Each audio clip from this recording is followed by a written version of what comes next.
दोन्ही हात समोर जोडून इष्ट देवतेचं स्मरण करायचं।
नमो सद्गुरु ज्ञानदीप प्रकाश,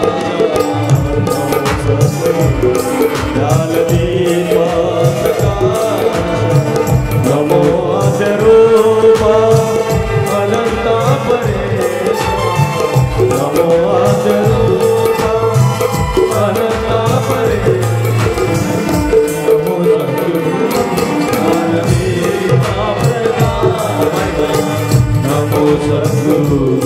ज्ञानदीप प्रकाश, नमो आदिरूप अनंता परेश, नमो आदिरूप अनंता परेश, नमो सद्गुरु ज्ञानदीप प्रकाश, नमो सद्गुरु ज्ञानदीप प्रकाश।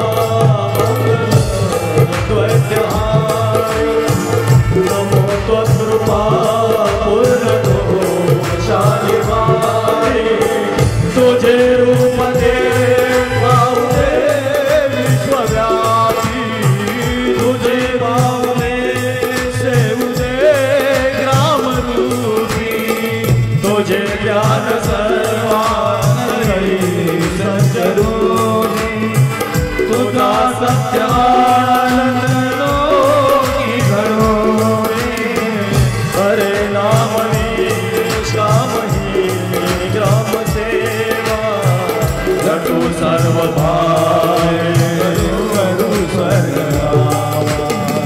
नमो सद्गुरु प्रकाश नमो सद्गुरु ज्ञान दीपा प्रकाश नमो आद्यरूपा अनंता परेशा नमो आद्यरूपा अनंता परेशा नमो सद्गुरु ज्ञानदीपा प्रकाश नमो सद्गुरु ज्ञानदीपा प्रकाश नमो सद्गुरु ज्ञानदीपा प्रकाश ब्रह्मानंदं परमसुखदं केवलं ज्ञानं द्वन्द्वातीतं गगनसदृशं तत्त्वमशादिलक्ष्यम् एकं नित्यविमलमचलं सर्वादिसाक्षिभूतं भावातीतं त्रिगुणरहितं सद्गुरु त्वं नमामि।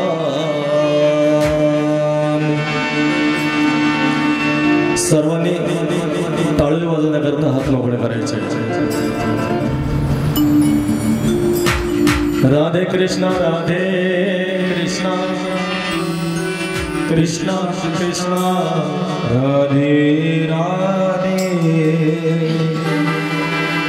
राधे श्याम श्याम श्याम राधे राधे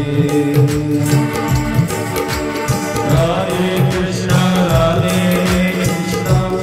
कृष्ण कृष्ण राधे राधे जय हो राधे श्याम श्याम श्याम राधे राधे।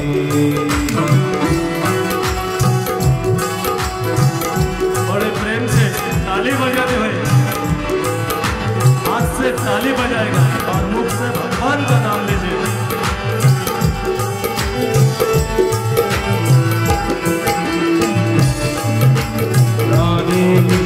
राधे कृष्ण कृष्ण कृष्ण राधे राधे श्याम श्याम श्याम राधे राधे राधे कृष्ण कृष्ण कृष्ण राधे राधे राधे श्याम श्याम श्याम राधे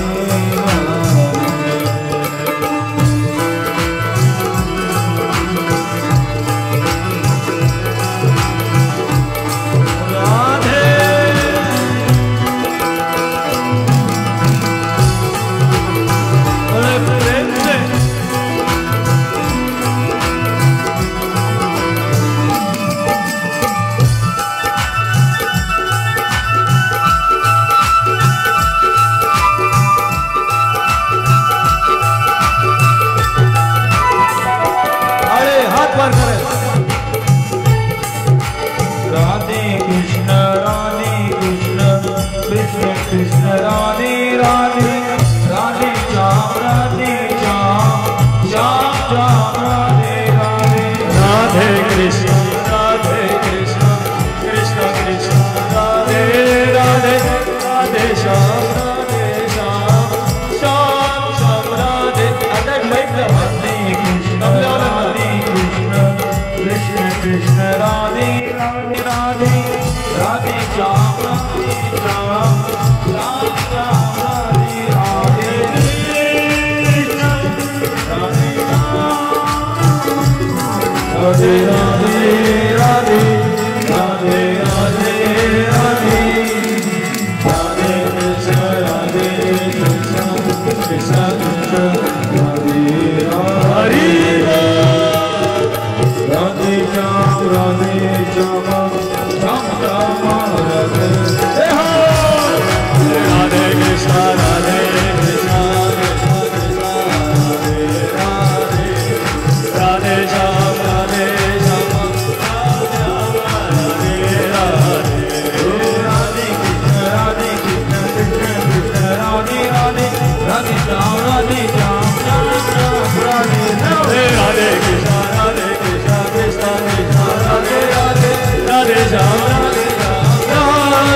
कृष्ण राधे कृष्ण कृष्ण कृष्ण हरे राधे राधे श्याम राम प्रेम से राधे राधे राधे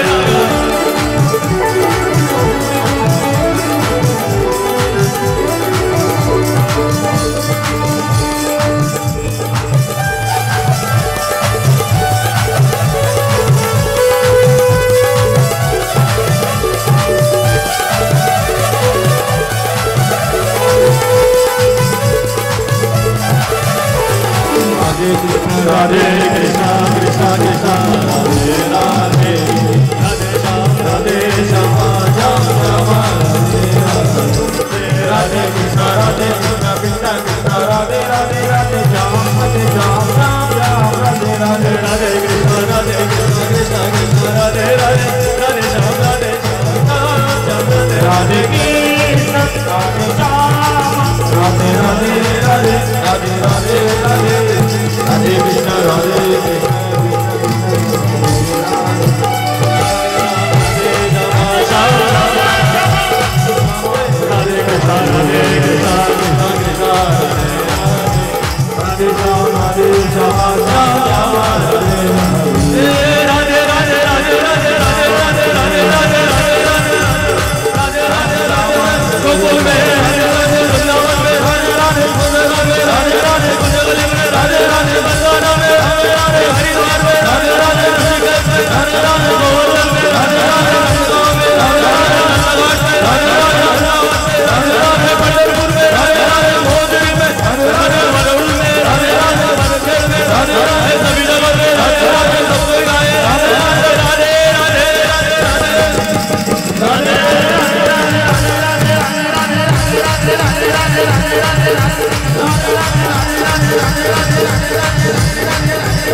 बोले राधा राधे शक्ति माता की सद्गुरुदेव भगवान की गोपाल कृष्ण भगवान की श्रीमद् भागवत महापुराण की जय प्रभु रामचंद्र भगवान की जय बजरंगबली महाराज की जय समर्थ सद्गुरु श्री संत अच्युत महाराज की जय वंदनीय राष्ट्र संत श्री तुकडोजी महाराज की जय श्री संत मेघश्याम शास्त्री महाराज की जय दत्तात्रेय भगवान की जय सब साधु संतन की जय नम पार्वती पते हर हर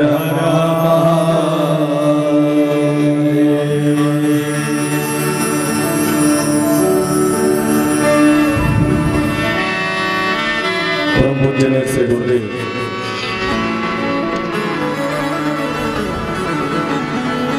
चराचरामध्ये वास करणारे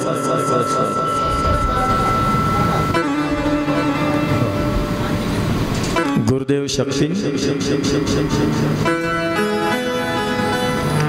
प्रातस्मरणे पूज्यपाद नित्य आनंद स्वरूप वंदनीय राष्ट्रसंत श्री तुकडोजी महाराज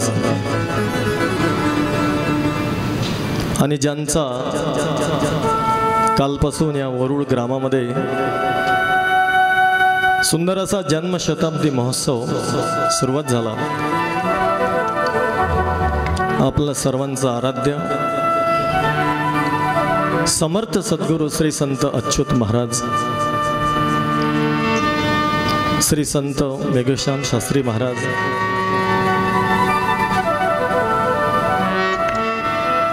ज्यांनी आयुष्यभर मर्यादा सांभाळली असे प्रभू रामचंद्र भगवान,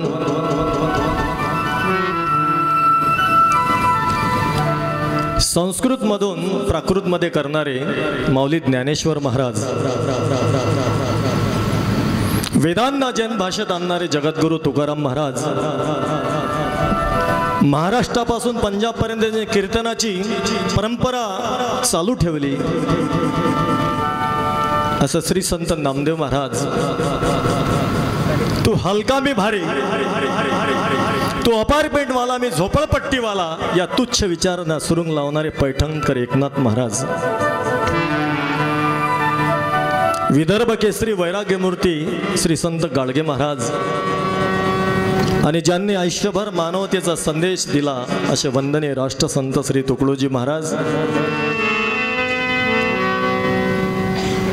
आणि या संपूर्ण भूमंडलामध्ये व्याप्त असलेली सर्व साधू संतांची, देवी देवतांची शक्ती, त्यांच्या चरणी मी सर्वप्रथम नतमस्तक होतो. त्या संपूर्ण शक्तीने व्यासपीठावर विराजमान व्हावं. शियाराममय सब जग जानी, करो प्रणाम जोरी जुग पानी.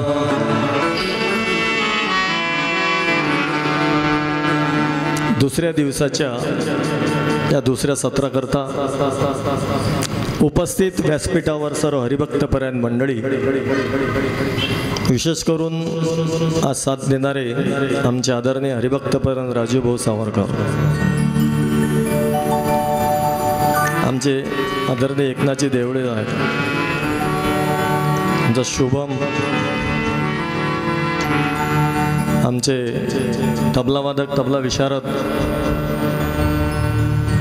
आमचे खाटगळे दादा, संगीत विशारद आदरणीय मोहरकर दादा, आमचे पॅडवादक, आणि आमचे आदरणीय गणेश भाऊ घाटोळ, ज्यांच्या प्रेरणेतून हा संपूर्ण या ठिकाणी जन्मशताब्दी महोत्सवाचा कार्यक्रम आयोजित झाला. तसे जर संपूर्ण वरुड ग्रामस्थ वंदनीय गुरु महाराजांची जी भक्त मंडळी आहे, ती सर्व भक्त मंडळी, विशेष करून आमचे आदरणीय आत्मप्रिय आमचे दत्तात्रेयजी शिंदे दादा,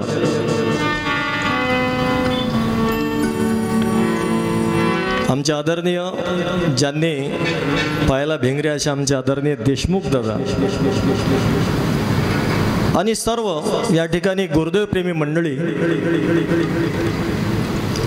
आणि ज्यांच्यामुळे मला आज या ठिकाणी सेवा करण्याचं जे भाग्य प्राप्त झालं, असे आमचे आदरणीय आत्मप्रिय, मी त्यांना नेहमी म्हणत असतो की ज्यांचं आज तरुण संतांमध्ये विशेष कार्य आहे, असे आमचे आदरणीय हरिभक्तपरायण सचिनजी देव महाराज, त्यांच्याच प्रेरणेनं मला आज या ठिकाणी त्यांच्याच आसनावर, त्यांच्याच्या गादीवर, व्यासाच्या गादीवर मला बसण्याचा आणि बोलण्याचा योग प्राप्त झाला. आणि या कार्यक्रमाला उपस्थित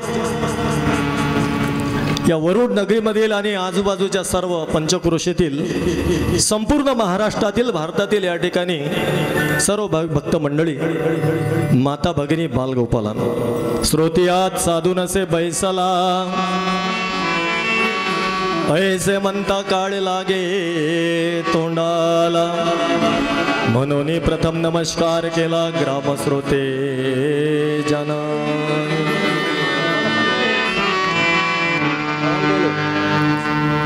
यांना एक माईक देतात दादा, तबलेवाला दादा.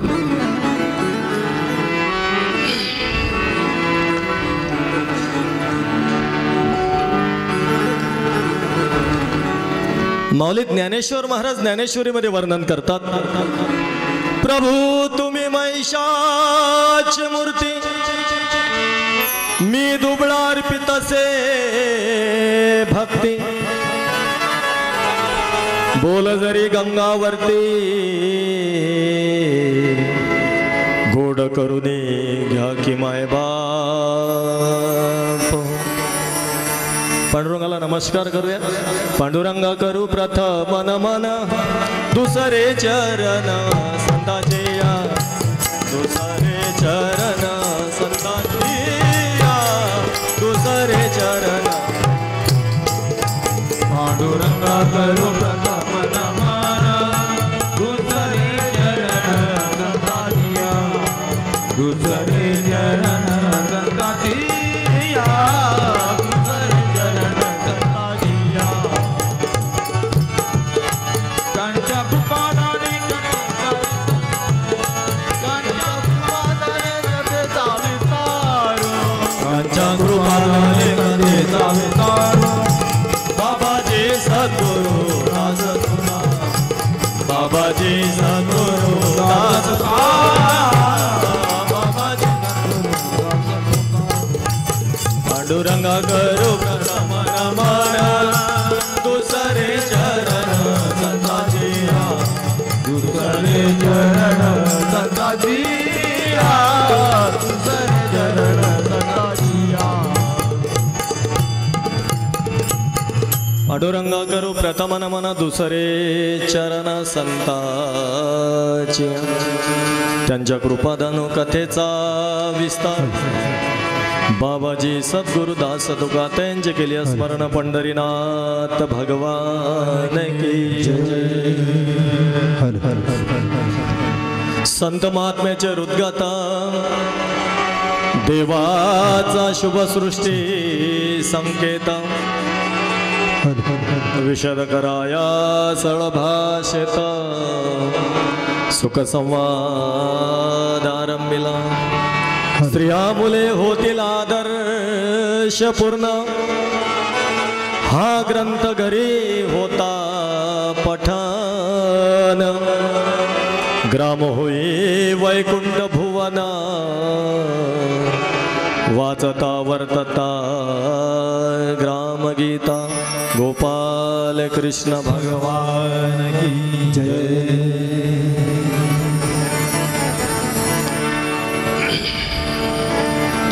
श्रीमद भागवत. थोडा इको कमी करा. ज्ञानयज्ञ सप्ताह चेक एकदम कमी झाला.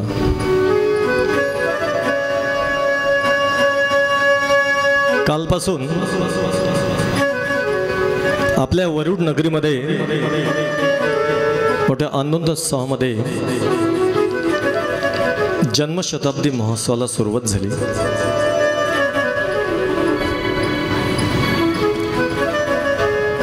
वंदनीय गुरुमाऊली अच्युत महाराजांचा जन्मशताब्दी महोत्सव आम्ही साजरा करतो. इथे बसणारे सर्व जेवढी भक्त मंडळी आहे त्यांना पुढचा जन्मशताब्दी महोत्सव पाहायला मिळणार नाही. हे फार महत्त्वाचं आहे. हाच भेटणार आहे आणि हा भेटला आम्हाला. कारण आता कोणी 100 वर्ष पुढे जगणार नाही. कारण कोणाचं आयुष्यच नाही. तसंच तर या रसायनानुसार आयुष्य आपलं कमी करून टाकलेलं आहे.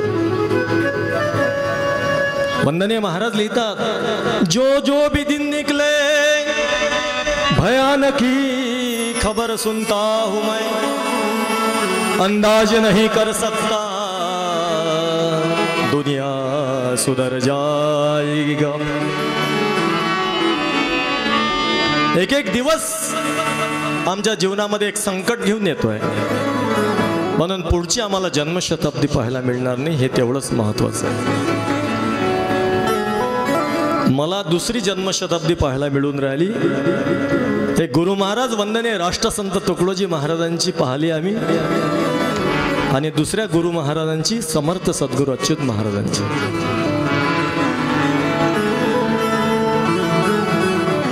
जयंत्या पुण्यतिथ्या का साजऱ्या केल्या जातात? आमची ही जयंती पुण्यतिथी साजरी व्हावी या निमित्ताने. त्याकरता संतांच्या आणि देवांच्या जयंत्या साजऱ्या केल्या जात असतात. वेळ कमी आहे प्रवचनाचा. त्या धावत्या वेळा जेवढ्या की मला कथा घेता आल्या एवढं मी घेण्याचा प्रयत्न करेन. कारण समर्थ सद्गुरू अच्युत बाबांचं थोडा मी परिहार, थोडीशी पार्श्वभूमी, त्यांचं जीवन चरित्र एका 2 मिनिटात या ठिकाणी सांगण्याचा प्रयत्न करेल आणि नंतर आपण भागवत कथेकडे वळूया. कारण संत त्यांनाच म्हणतात की जे कोण्याही स्थितीमध्ये स्थिर असतात. ठेविल्यानंते तैसेची राहावे, चित्ती असू द्यावे समाधान. ज्या स्थितीमध्ये संत ज्या स्थितीमध्ये असतात त्या स्थितीमध्ये आनंद मानतात महाराज. संतांचं जर आम्ही चरित्र वर्णन पाहिलं, संतांचं चरित्र पाहिलं तर आमचंही जीवन सुंदर होते. जगद्गुरु तुकाराम महाराजांचं जीवन चरित्र जर पाहिलं तर त्यांच्या पत्नीचं नाव होतं जिजा. कधी प्रेमानं ताट वाढलं नाही म्हणतात, पण तेही पंढरीनाथाच्या मंदिरात जायचे आणि म्हणायचे, पहा काय म्हणायचे पांडुरंगाला, बरं झालं देवा बायको कर्कशा दिली म्हणून तुझी भक्ती होती. पहा, कर्कशा पत्नी मिळाल्यानंतरही सुद्धा ते पांडुरंगाला म्हणायला लागले की तू जर मला कर्कशा पत्नी दिली नसती ना तर तुझी भक्ती झाली नसती. त्या स्थितीत आनंद मानला. प्रतिकूल स्थिती होती जगद्गुरु तुकाराम महाराजांच्या जीवनामध्ये. दुसरे संत एकनाथ महाराज, पैठणकर एकनाथ महाराज, कधी भांडण केलं नाही पती पत्नीनं. तेही पंढरीनाथाच्या मंदिरात जायचे, बरं झालं देवा बायको चांगली दिली म्हणून तुझी भक्ती होते. एक संत म्हणतात की कर्कशा दिली म्हणून भक्ती आहे, आणि दुसरे संत म्हणतात की चांगली दिली म्हणून भक्ती आहे. गुजरात मध्ये नरसिंह मेहता नावाचे संत झाले. लग्न झालं आणि पत्नी स्वर्गवासी झाली आणि पळत निघाले भगवान श्रीकृष्णाच्या मंदिरामध्ये आणि देवाला साष्टांग नमस्कार करला. बरं झालं देवा, म्हणजे गुजराती भाषेतला देव आहे, भलू थयू भांगी जंजाल सुखे भजचे श्री गोपाल. बरं झालं देवा बायको मेली आणि कटकट गेली. ज्या स्थितीमध्ये संत त्या स्थितीमध्ये आनंद मानला. मी या संतांच्या लिस्ट मध्ये राष्ट्रसंत तुकडोजी महाराजांच्या आईला बसवलं, जिचं नाव मंजुळा माता होतं. समर्थ सद्गुरू अच्युत महाराजांच्या आईचं नाव अन्नपूर्णा आणि राष्ट्रसंत तुकडोजी महाराजांच्या आईचं नाव मंजुळा माता. ह्या दोनही स्त्रिया सारख्या आहेत, लक्ष ठेवा. म्हणून तर यांच्या पोटी प्रत्यक्ष देव जन्माला आला. कारण संत वर्णन करतात ना, संततेची देव संततेची देव निमित्त त्या प्रतिमा. संतच देव असतात. मग यांच्या पोटी देव जन्माला आहे, तो लक्ष ठेवा. मंजुळा माता, तिच्या पतीचं नाव होतं बंडूजी पंत आणि त्यांना अनेक शौक होते, अनेक व्यसन होते. आणि एक व्यसन तर एवढं भयंकर होतं की ते एका बाईच्या घरी जात होते. एक दिवस मंजुळा मातेला तिच्या मैत्रीने सांगितलं, म्हणे किती बयाळ आहे गो म्हणे तू, तुझ्या नवरा म्हणे या बाईच्या घरी येते. एखादी बाई असती तर काय केलं असतं सांगा बरं तुम्ही? धावत गेली असती, तिच्या छातीवर बसली असती, तिचे केस उपळून टाकले असते डोक्याचे. पण मंजुळा मातेनं काय केलं, धावत गेली, ती दरवाजामध्ये उभी होती, साष्टांग दंडवत घातला तिला आणि वर पण म्हणते, बरं झालं माय तो माय नवऱ्याले सांभाळलं म्हणून हे माणिक जन्माले आलं, हा राष्ट्रसंत जन्माले आला. अशी होती ती मंजुळा माता. म्हणून ज्या स्थितीमध्ये संत ठेवतात ना त्या स्थितीत आनंद मानतात. आणि समर्थ सद्गुरू अच्युत महाराजांबद्दल काय बोलावं, त्यांची सुद्धा ती स्थिती होती, कुणी काही मना मज भान नसे आणि जड देहाचा, अरे जेवायला मिळालं काय आणि उपाशी राहिलं तरी सुद्धा त्याची चिंता नव्हती. कोण दिवसी बैसुनी हत्तीवर, कोण दिवसी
ज्या स्थितीमध्ये देवाने ठेवलं ना आम्हाला त्या स्थितीत आनंद मानणे यात स्वर्ग आणि मोक्ष सामावलाय.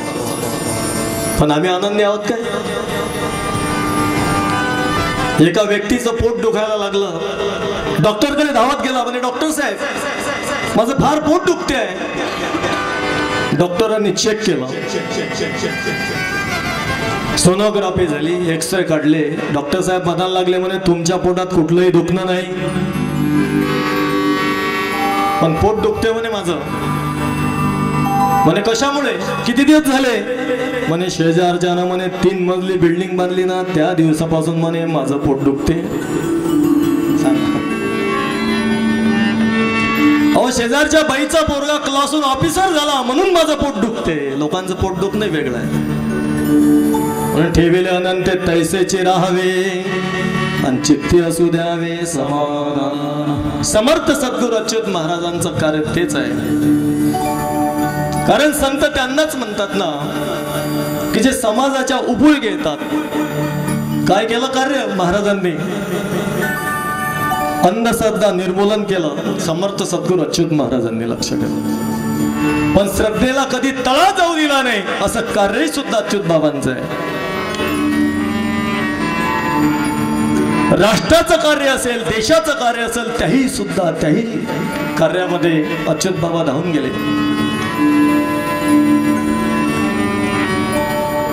समाजामध्ये अनेक रोग पीडित लोक आहेत, बिमार आहेत.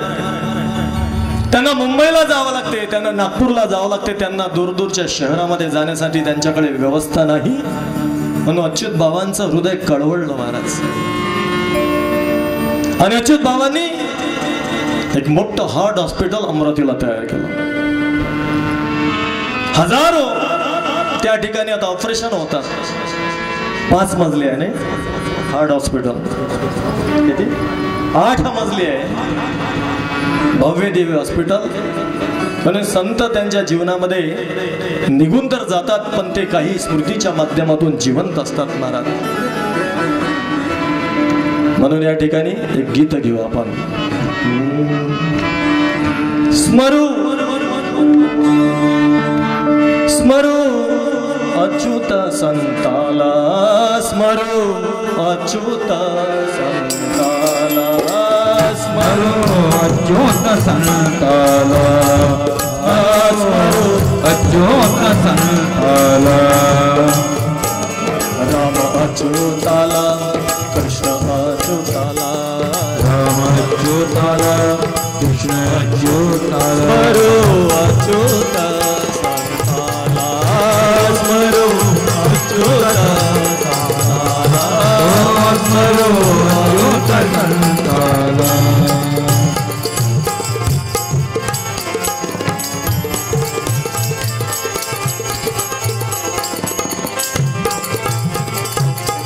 तीर्थवरुणाने शेंदुर्धनासे, तीर्थवरुणाने शेंदुर्धनासे, देव विराजे हा अविनाशी, देव विराजे अविनाशी. चरणी तयाच्या मथुरा कासे, चरणी तयाच्या मथुरा कासे. तेथुनी लावे मस्तकाला, स्मरू अच्युत संताला, स्मरू अच्युत संताला, स्मरू अच्युत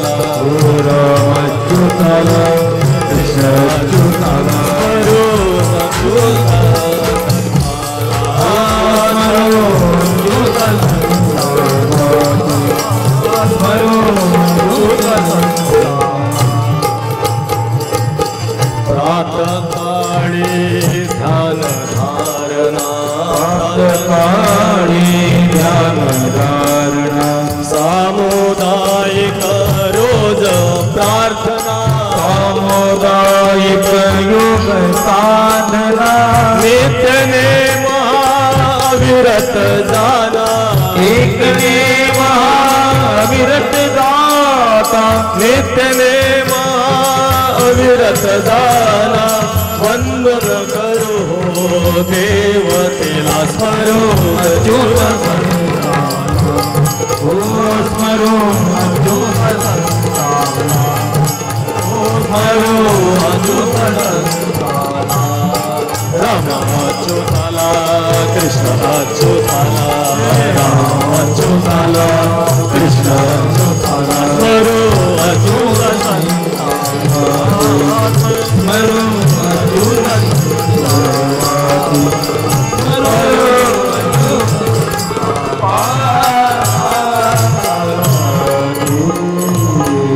समर्थ सद्गुरु श्री संत अच्युत महाराज जय. संतांचं कार्य समाजाला हे प्रेरणादायी असतं महाराज. म्हणून समर्थ सद्गुरु अच्युत महाराजांचा जीवन प्रवास हा आम्ही वाचला ना तरी सुद्धा आमचं जीवन हे धन्य होऊन जाईल.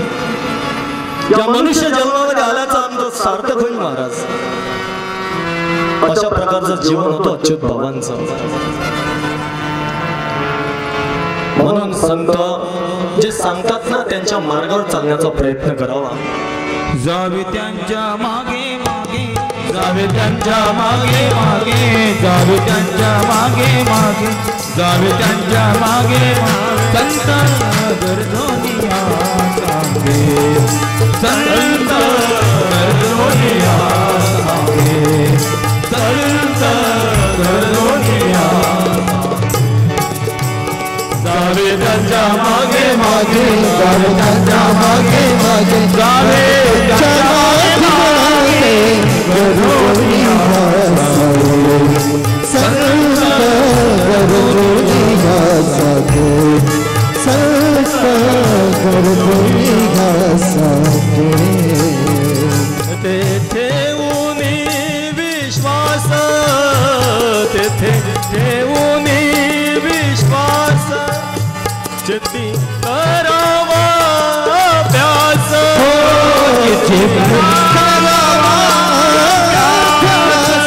तेथे ठेवूनी विश्वास चित्ती करावा अभ्यास विश्वास चित्ती करावा गरजोनिया सांगे संत गर्दोनिया सांगे संत गर्दोनिया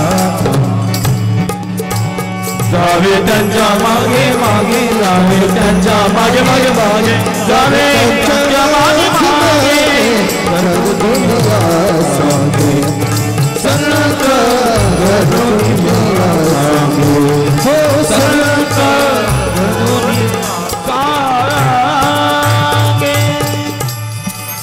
संत गरजुनिया सांगे जावे त्यांच्या मागे मागे जावे त्यांच्या मागे मागे मागे जावे त्यांच्या मागे मागे गरजुनिया सांगे संत गरजुनिया सांगे. संतांना काय म्हटलं? शहाणे म्हटलेलं आहे. काय म्हटलंय त्यांना? शहाणे लोक आहेत संत महात्मे, लक्ष ठेवतात. म्हणून जीवनामध्ये शहाण्या लोकांची भेट घ्यावी. कोणाची?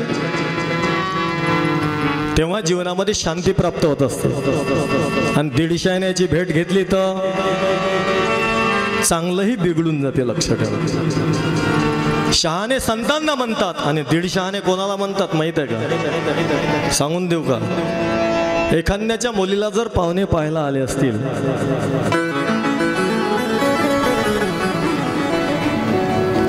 आणि काही लोक असे वट्यावर बसले असते, काही लोक मंदिराच्या पायरीवर बसले असते. कुठं निघाले? कुठून आले? कुठं जायचं आहे? म्हणे शामरावजीच्या घरी जायचं आहे. कशासाठी? तिची पोरगी लग्नाची आहे म्हणे, म्हणून तिथं चाललो. आणि ते बसणारे माहिती काय म्हणते? काय राजू तुम्हाला हेच घर दिसलं होतं काय? त्याला म्हणते 150 आहे. म्हणून शहाण्या माणसाची जीवनामध्ये भेट घ्यावी. राष्ट्रसंत तुकडोजी महाराजांनी त्याच्यावर एक भजन लिहिलं शहाण्या लोकांवर. शांती कोणाला कसे लाभते वाळतसे ज्वाला, विचारा जाऊ निशाण्याला, विचारा जाऊ निशाण्याला, विचारा जाऊन निशाण्याला, विचारा जाऊन निशाण्याला. शांती कोणाला कशी लाभते, शांती कोणाला कशी लाभते वाळतसे ज्वाला, विचारा जाऊन निशाण्याला, विचारा जाऊन निशाण्याला, विचारा जाऊन निशाण्याला.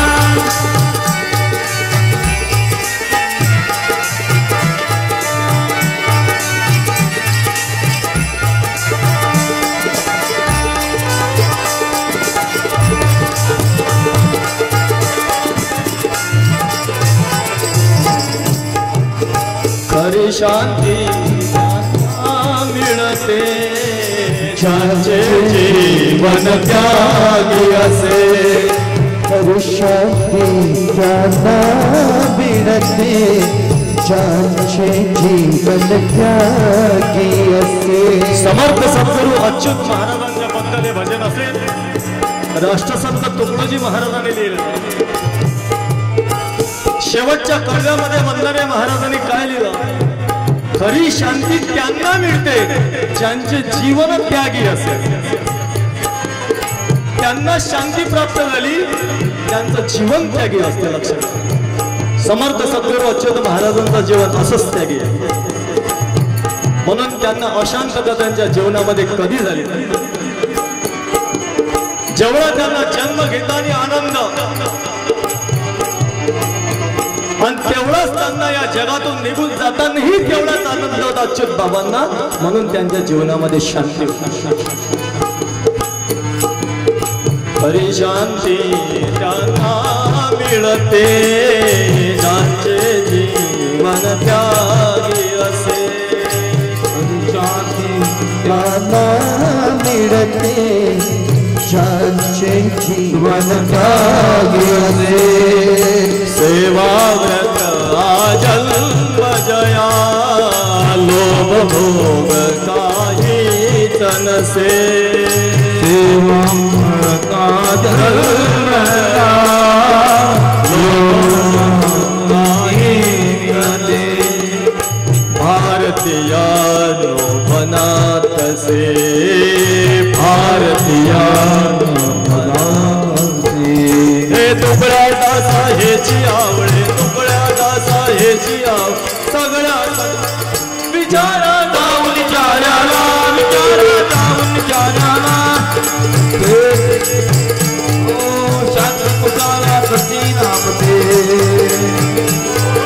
शांती कुणाला कशी नामते वाळत से ज्वाला, विचारा जाऊन विचाराला, विचारा जाऊन विचाराला, विचारा जाऊन विचाराला. शांती प्राप्त व्हावी. कोणाला शांती प्राप्त झाली? संत महात्म्याला शांती प्राप्त. तुम्हा आम्हाला शांती प्राप्त होते का? अशांत आहे आम्ही. म्हणून शांतीच्या शोधामध्ये निघालो पाहिजे. शांती नावाची पत्नी भलेही भेटाल पण शांती प्राप्त होणार नाही महाराज. शांती भेटाल पण शांती प्राप्त होते का? म्हणून संत महात्मे शांतीच्या मागे गेलेत आणि ती शांती आम्हालाही प्राप्त व्हावी म्हणून त्यांनी आमच्यासाठी ते जगले. लक्षात ठेवा. समर्थ सद्गुरू अच्युत महाराज त्यांच्या जीवनामध्ये शांती प्राप्त झाली. आम्हालाही ती प्राप्त व्हावी याकरता सर्वांनी मार्गक्रमण करत चालावं. कथा श्रीमद भागवताची आहे. कालपर्यंत या ठिकाणी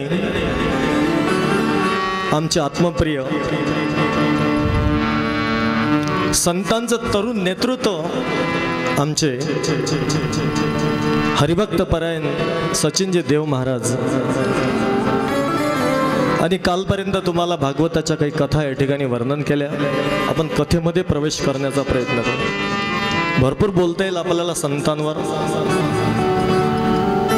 अजी संत के पुरे तपस्या संत के ही बाद है, जो भक्त उनके है सही वो कर सके आबाद है। जहां संत की होगी समाधि धन्य वही स्थान है। निर्मल बने वातावरण जहां शांति को आव्हान है। मला या ठिकाणी आमचे आदरणीय दिवे साहेब दिसलेत आणि त्यांच्या प्रेरणेतून एवढा भव्य दिव्य कार्यक्रम आणि त्यांच्या सत्संग मंडळीच्या त्यांच्या सहकार्याच्या माध्यमातून हा भव्य दिव्य कार्यक्रम उभा झाला। राष्ट्रसंतांनी तुमच्यासाठी लिहिली असं असलो जे या ठिकाणी बसलेली सर्व कार्यकर्ता मंडळे अजी संत की पुरी तपस्या संत के ही बाद है। आमचं काल धर्माळे दादासोबत माझं चिंतन झालं या विषयावर। आम्ही एकाच ठिकाणी मुक्कामी चांगलं चिंतन सत्संग झाला आमचा काल की संतांनाही मोठं जर कोणी करत असेल समाजाला जर संत कळून द्यायचे असतील तर त्यांचे भक्तही सुद्धा त्याच प्रकारचे असले पाहिजे। राष्ट्रसंत तुकडोजी महाराजांनी देवाला म्हटलं देवाला ईश्वर हम पर निशान तेरा हम ही तो तेरे वाली हम प्राण जान तेरा। अरे दुनिया में हम न होते अरे रोते तुझसे कौन अरे छोड़ दे तू अपना झूठा गुमान तेरा। देवालाही ठणकावून सांगण्याची ताकद या संतांमध्ये आहे। अरे देवा तू देव जरी असेल ना तरी आमच्यामुळे तुझा प्रचार झाला समाजात। कोणामुळे? अरे आम्ही जर या जगामध्ये नसतो ना अहंकारात येऊ नको देवा अरे आम्ही तुला मोठं केलं। आम्ही जर या जगामध्ये जन्म घेतला नसताना अच्युत बाबांसारख्या संतांनी तर देवा तुझं नाव समाजाला माहीत झालं नसतं। हे राष्ट्रसंत तुकडोजी महाराज हे फार महत्वाचं आहे। म्हणून संतांचं आता कार्य कोण पुढे चालवेल? जो भक्त उनके है सही जे त्यांचे भक्त असतात त्यांचे अन्वयी असतात ना ते संतांना गुरूंना मोठं करत असतात। लक्ष द्यावं। म्हणून या ठिकाणी या संपूर्ण अच्युत परिवार संपूर्ण महाराष्ट्रभर भारतभर भारताच्याही बाहेर ज्या ठिकाणी कुठे असतील त्या त्या ठिकाणी अच्युत बाबांचा प्रचार चालू आहे। अच्युत बाबा माहीत होणं चालू आहे। अच्युत बाबांचं कार्य आता सर्व समाजाला माहीत होत आहे। आणि या जन्मशताब्दीच्या या कार्यक्रमाच्या निमित्तानं तर अच्युत बाबा संपूर्ण भारतभर पोचले। गोपाल कृष्ण भगवान की जय। भरपूर बोलता येईल। श्रीमद भागवत कथेमध्ये भागवताचं महात्म्य वर्णन केलं आमच्या सचिन देवजी महाराजांनी। आणि शुकदेवजी महाराजांचा जन्म आपल्याला आता करायचा आहे आजच्या सत्रामध्ये आणि राजा परीक्षितीला श्रापापर्यंत पोहोचायचं। एक दिवस कारण श्रीमद भागवत ऐकण्याचे जे पात्रतेचे लोक असतात ना त्यांनाच कथा ऐकता येते। म्हणून त्या हजार वर्षाच्या अगोदर भोले बाबांनी फक्त पात्रतेच्या पार्वती माता होत्या त्यांनाच कथा ऐकवली। आणि त्या गोलोकामध्ये हा जो शुक होता शुक म्हणजे मिठ्ठू पोपट हा राधेचं नाव घेत चालायचा। राधे तिमावद राधे तिमावद राधे तिमावद। राधा राणी पुढे आल्या म्हणायला लागले शुक अरे राधे तिमावद नाही अरे कृष्णम वद कृष्णम वद कृष्णम वद। माझ्यापेक्षा मोठे आहेत देव आहेत ते। त्यावेळी शुकाने सांगितलं की नाही मी राधेचंच नाव घेणार। मला भागवताची कथा ऐकायची आहे. म्हणजे जा एका गुफेमध्ये भोलेनाथ भागवत कथा करताय आणि त्या ठिकाणी फक्त आणि फक्त आईलाच कथा ऐकण्याची फक्त परमिशन आहे, दुसऱ्याला कथा ऐकता येत नाही. आणि शुकाला वाटलं की मी कथा ऐकली पाहिजे म्हणून शुक गेला त्या गुफेमध्ये एका वृक्षाच्या फांदीवर बसलेला आहे आणि भोले बाबांनी कथा सांगणं सुरुवात केली. आईला सांगितलं मी कथा सांगणार पण तुला होकार द्यावा लागेल, हुंकार. मी डोळे बंद करून कथा सांगणार. हुंकार म्हणजे कसा, मी एखादी गोष्ट सांगत तुम्ही काय म्हटलं जा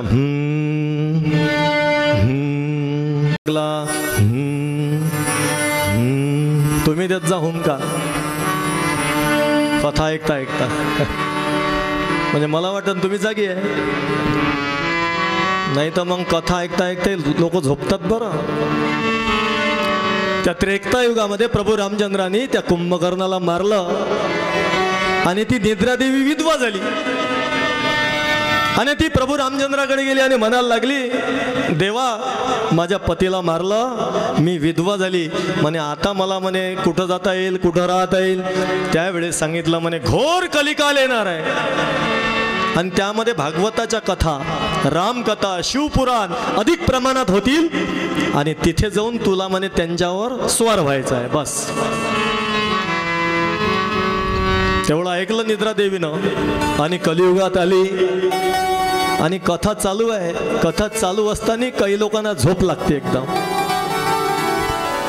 एक तर 70 वर्षाची आजी मला कथा झाल्यानंतर, प्रवचन झाल्यानंतर भेटली. म्हणे बाबू, आता मी बाबूच होतो तिचा, मला की महाराज बिराज नाही म्हणत कोणी, बाबू तू कथा लयच चांगली वाटली म्हणे. म्हणलं असं काय आवडलं आजी तुले? म्हणे बाबू एवढी चांगली कथा होती की म्हणे गेल्या काही महिन्यापासून म्हणे मला झोपीच्या म्हणजे मला झोप येत नव्हती म्हणे, झोपीच्या गोळ्या घ्या लागत होत्या, पण ती कथा एवढी चांगली वाटली की मला आज झोपच आली म्हणे. घ्या कथा आहे का? निद्रा देवी ज्या ठिकाणी झोप येते समजून जा निद्रा देवीनं प्रवेश केला तुमच्याशी लग्न लावलं तिनं. लक्षात, ती विधवा राहत नाही, ती लग्न लावते आपल्यासमोर. म्हणून आईला झोप लागली आणि शुकाने हुंकार देणं सुरू केलं आणि 7 दिवस कथा पूर्ण झाली. डोळे उघडले भोले बाबांनी, पाहतात तर आई झोपलेल्या. बापरे, तू झोपली आणि कथा कोणा ऐकली, कोण हुंकार दिला?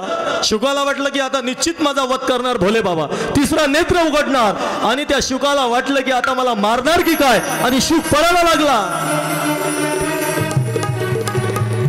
भोले बाबाने त्रिशूल मारून फेकलाय. त्राहिमाम त्राहिमाम त्राहिमाम करत शुक आकाश मार्गाने चाललेला आहे. वेद व्यासांची पत्नी समिधा आणण्याकरता जंगलामध्ये गेलेल्या होत्या आणि जांभई घेतली, एकदम तोंड फाडलं आणि शुक तोंडामध्ये चालला गेला आणि मुखामध्ये शुक गेला. त्यांची आत्मा गर्भामध्ये गेली अरणी मातेच्या आणि तोच गर्भधारणा झाली आणि काही महिन्यानंतर शुकदेवजी महाराजांचा जन्म. बोलो शुकदेव भगवान की जय. शुकदेवजी महाराजांचा जन्म झाला आणि शुकदेवजी महाराज जन्म झाल्यानंतरच जंगलामध्ये तपश्चर्या करण्याकरता निघून गेले. या ठिकाणी जरा काही लोकांना जरा आश्चर्याचा धक्का बसतो कथा ऐकतच. मी सांगितलं की डायरेक्ट पोपटच तोंडात गेला, काय गेला, परंतु असं नाही झालं. ते मी उद्याच्या साहित्य संमेलनामध्ये समर्थ सद्गुरू अच्युत बाबांनी श्रीमद भागवत जो ग्रंथ लिहिला त्या ग्रंथांवर माझं चिंतन आहे. त्यावेळेस सांगणार आहोत. बस जाता जाता आजच्या प्रवचनातून तुम्हाला सांगून देतो की भोले बाबांनी जो त्रिशूळ फेकून मारला होता, तिसरा नेत्र उघडला होता, त्याची जी ज्वाला होती ना, त्या अग्नीने त्या भस्म झाला आणि त्याची जी आत्मा होती ती आईच्या गर्भामध्ये गेली, अरणी माते. असं घडलं होतं ते. आणि हेच सांगत होते कथेमध्ये समर्थ सद्गुरू अच्युत बाबा. त्यांच्या कथाही शुद्ध करून सांगायचे. काय करायचं? हां, कारण रामायणातल्या कथा, श्रीमद भागवतामधल्या कथा कशा आहेत, ह्या समाधी भाषेतल्या आहे. लक्ष ठेवता. एक उदाहरण देतो मी तुम्हाला रामायणातलं आणि पुढे चालतो. तुम्ही रामायण पाहिलं ना सर्वांनी? आता तुम्ही फार लांब आहे की नाही, तुमचं डोकं कधी हालते हे मला कळत नाही. हां, रामायण पाहिलं ना सर्वांनी? रावणाला किती मुंडक्या आहे होते दाखवले त्याच्यामध्ये? किती? हातानं सांगा. किती? 10. किती? 10. बरोबर आहे. खरंच होते का 10 मुंडके रावणाले? तुमच्या लेकराले जरी विचारलं ना, लहान लेकराले, तोही म्हणून मुंडके 10च होते. किती होते? मग असं काय रावणाला 10 मुंडके? याच्यासाठी त्या 2 संतांचा जन्म आहे. एक राष्ट्रसंत तुकडोजी महाराज आणि दुसरे समर्थ सद्गुरू अच्युत महाराज. हे परिवर्तनवादी संत जन्माला आले या विज्ञान युगामध्ये. लक्ष ठेवा. टाळी वाजवा जोरानं. लक्ष ठेवा. हे परिवर्तन केलं यांनी या कथांमध्ये. राष्ट्रसंत तुकडोजी महाराजांनी परिवर्तन केलं. समर्थ सद्गुरू अच्युत महाराजांनी कथेमध्ये परिवर्तन केलं. समाधी भाषेतल्या कथा बदलून टाकल्या. लक्ष ठेवजा. राष्ट्रसंतांना एक भजन लिहावं लागलं ना. क्या कहते हो बात पुरानी, क्या कहते हो बात पुरानी, तुम नहीं जाने हम नहीं जाने, तुम नहीं जाने हम नहीं जाने, क्या कहते हो बात पुरानी, क्या कहते हो बात पुरानी. भजन सुरू झालं की टाळी वाजवत जा. 400 वेळ टाळ्या वाजल्या पाहिजे. किती? 400 दिवसभरात. आपलं आरोग्य आपल्या हातात. तुम्ही कधी बिमार पडणार नाही. 400 वेळ टाळी वाजली पाहिजे.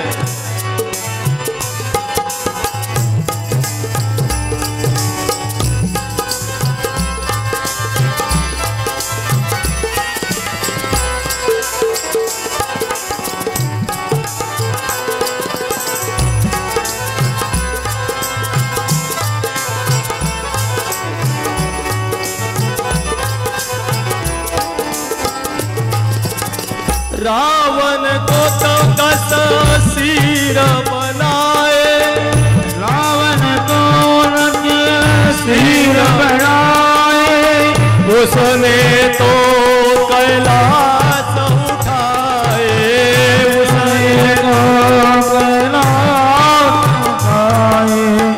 ओ तो बड़े जापी कहलाए, फेर किया क्यों बेईमानी, क्यों बेईमानी, क्या कहते हो बात पुरानी, क्या कहते हो बात पुरानी.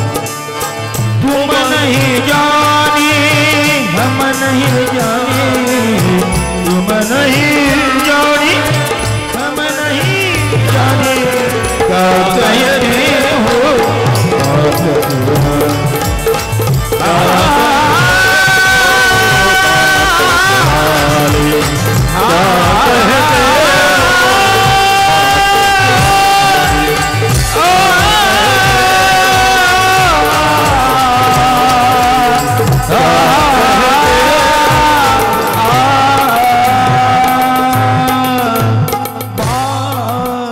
पुरानी.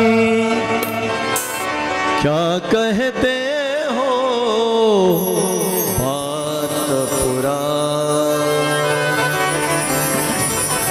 क्या कहते हो बात पुरानी, तुम नहीं जानी हम नहीं जानी. दोघांचं भांडण झालं. एक नास्तिक होता आणि एक आस्तिक होता. नास्तिक म्हणजे देवाला न मानणारा, आस्तिक म्हणजे देवाला मानणारा, अशी व्याख्या आहे. दोघांचं झालं भांडण. आस्तिक सांगायला लागला भागवतातल्या कथा, रामायणामधल्या कथा सांगायला लागला. म्हणे रावणाला म्हणे 10 शिर होते. कोणाला सांगते? नास्तिक आले. शूर्पणखा केवढी होती माहित आहे काय? शूर्पणखा इतनी लंबी थी. प्रश्न केला कितनी लंबी थी? 16 योजन से भी खंबी थी. 16 योजन पेक्षाही लंबी. तुम्हाला माहिती आहे काय 1 योजन किती किलोमीटरचं होते? 1 योजन होते 8 किलोमीटरचं. किती? आणि 16 8 किती होते? गणित सांगा मोठ्यानं. मला 16 8 माझ्या गणित कच्चं आहे म्हणून विचार. किती होते? 16 8 128 किलोमीटर. किती? इथून आपण नाकुंभकर्ण जब के सोया था, नाक में उसके गधा गया था. जब वो समुंदर में खड़ा था तो कमर तक ही था सब पार. कुंभकर्ण एवढा उंच होता म्हणते की तो आंघोळीला जाय ना समुद्रात तर त्याच्या कमरी एवढंच पाणी होय म्हणते. सांगा केवढा मोठा माणूस असन कुंभकर्ण. हे रामायणात आहे, हे वाल्मिकी रामायणात आहे लिहिलं. लक्ष ठेवजा. याला शुद्ध करण्याकरता समर्थ सद्गुरू अच्युत महाराजांचा जन्म आहे. कोणाचा आहे? माऊली जय माऊली अच्युत बाबा माऊली. माऊली जय माऊली अच्युत बाबा माऊली. माऊली जय माऊली अच्युत बाबा माऊली. माऊली जय माऊली अच्युत बाबा माऊली. माऊली जय माऊली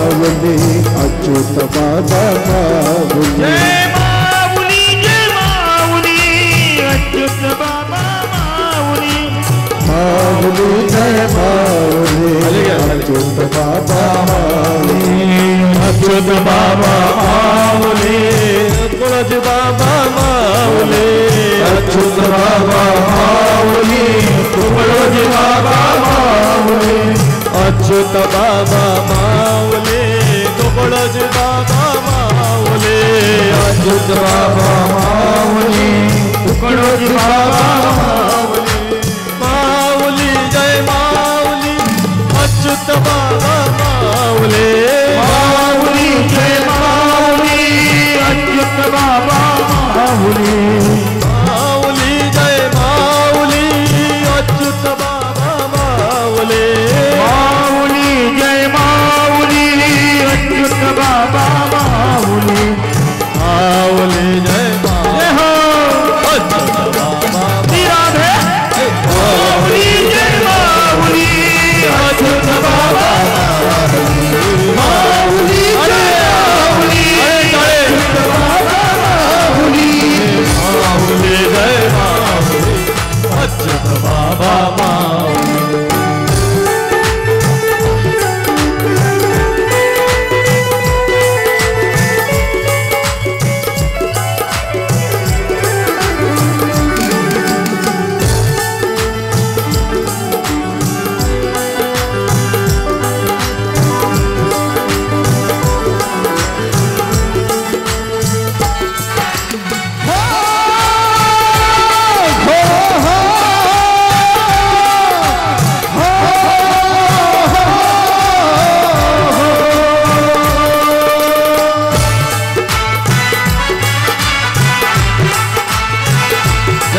समर्थ सद्गुरु अच्युत महाराज की माऊली जय माऊली अच्युत बाबा माऊली. कशासाठी जन्म आहे अच्युत बाबांचा? परिवर्तन करण्याकरता. जे समाधी भाषेमध्ये लिहिलेलं सर्व साहित्य होतं त्याला परिवर्तन, त्याला पलटवण्याकरता, त्याला शुद्ध करण्याकरता अच्युत बाबांचा जन्म झाला. काय सांगत होतो, कुठं होतो आपण माहित आहे का? ऐका लक्ष, जागरूक असलो पाहिजे बसताना. प्रवचनकार कुणीकडे जरी फिरत असन तर श्रोत्यांचं लक्ष असलं पाहिजे कोण्या विषयावर होतो आपण. दोघांचं भांडण झालं, किती जणांचं? नास्तिकाचं आस्तिकाचं, बरोबर आहे ना? आणि या दोघांचं भांडण झालं. नास्तिक आणि आस्तिक दोघांचं भांडण आहे. आस्तिक ह्या सर्व कथा सांगायला लागल्या. कुंभकर्ण झोपला होता म्हणे. किती महिने झोपे कुंभकर्ण माहित आहे का? किती महिने? 6 महिने. किती?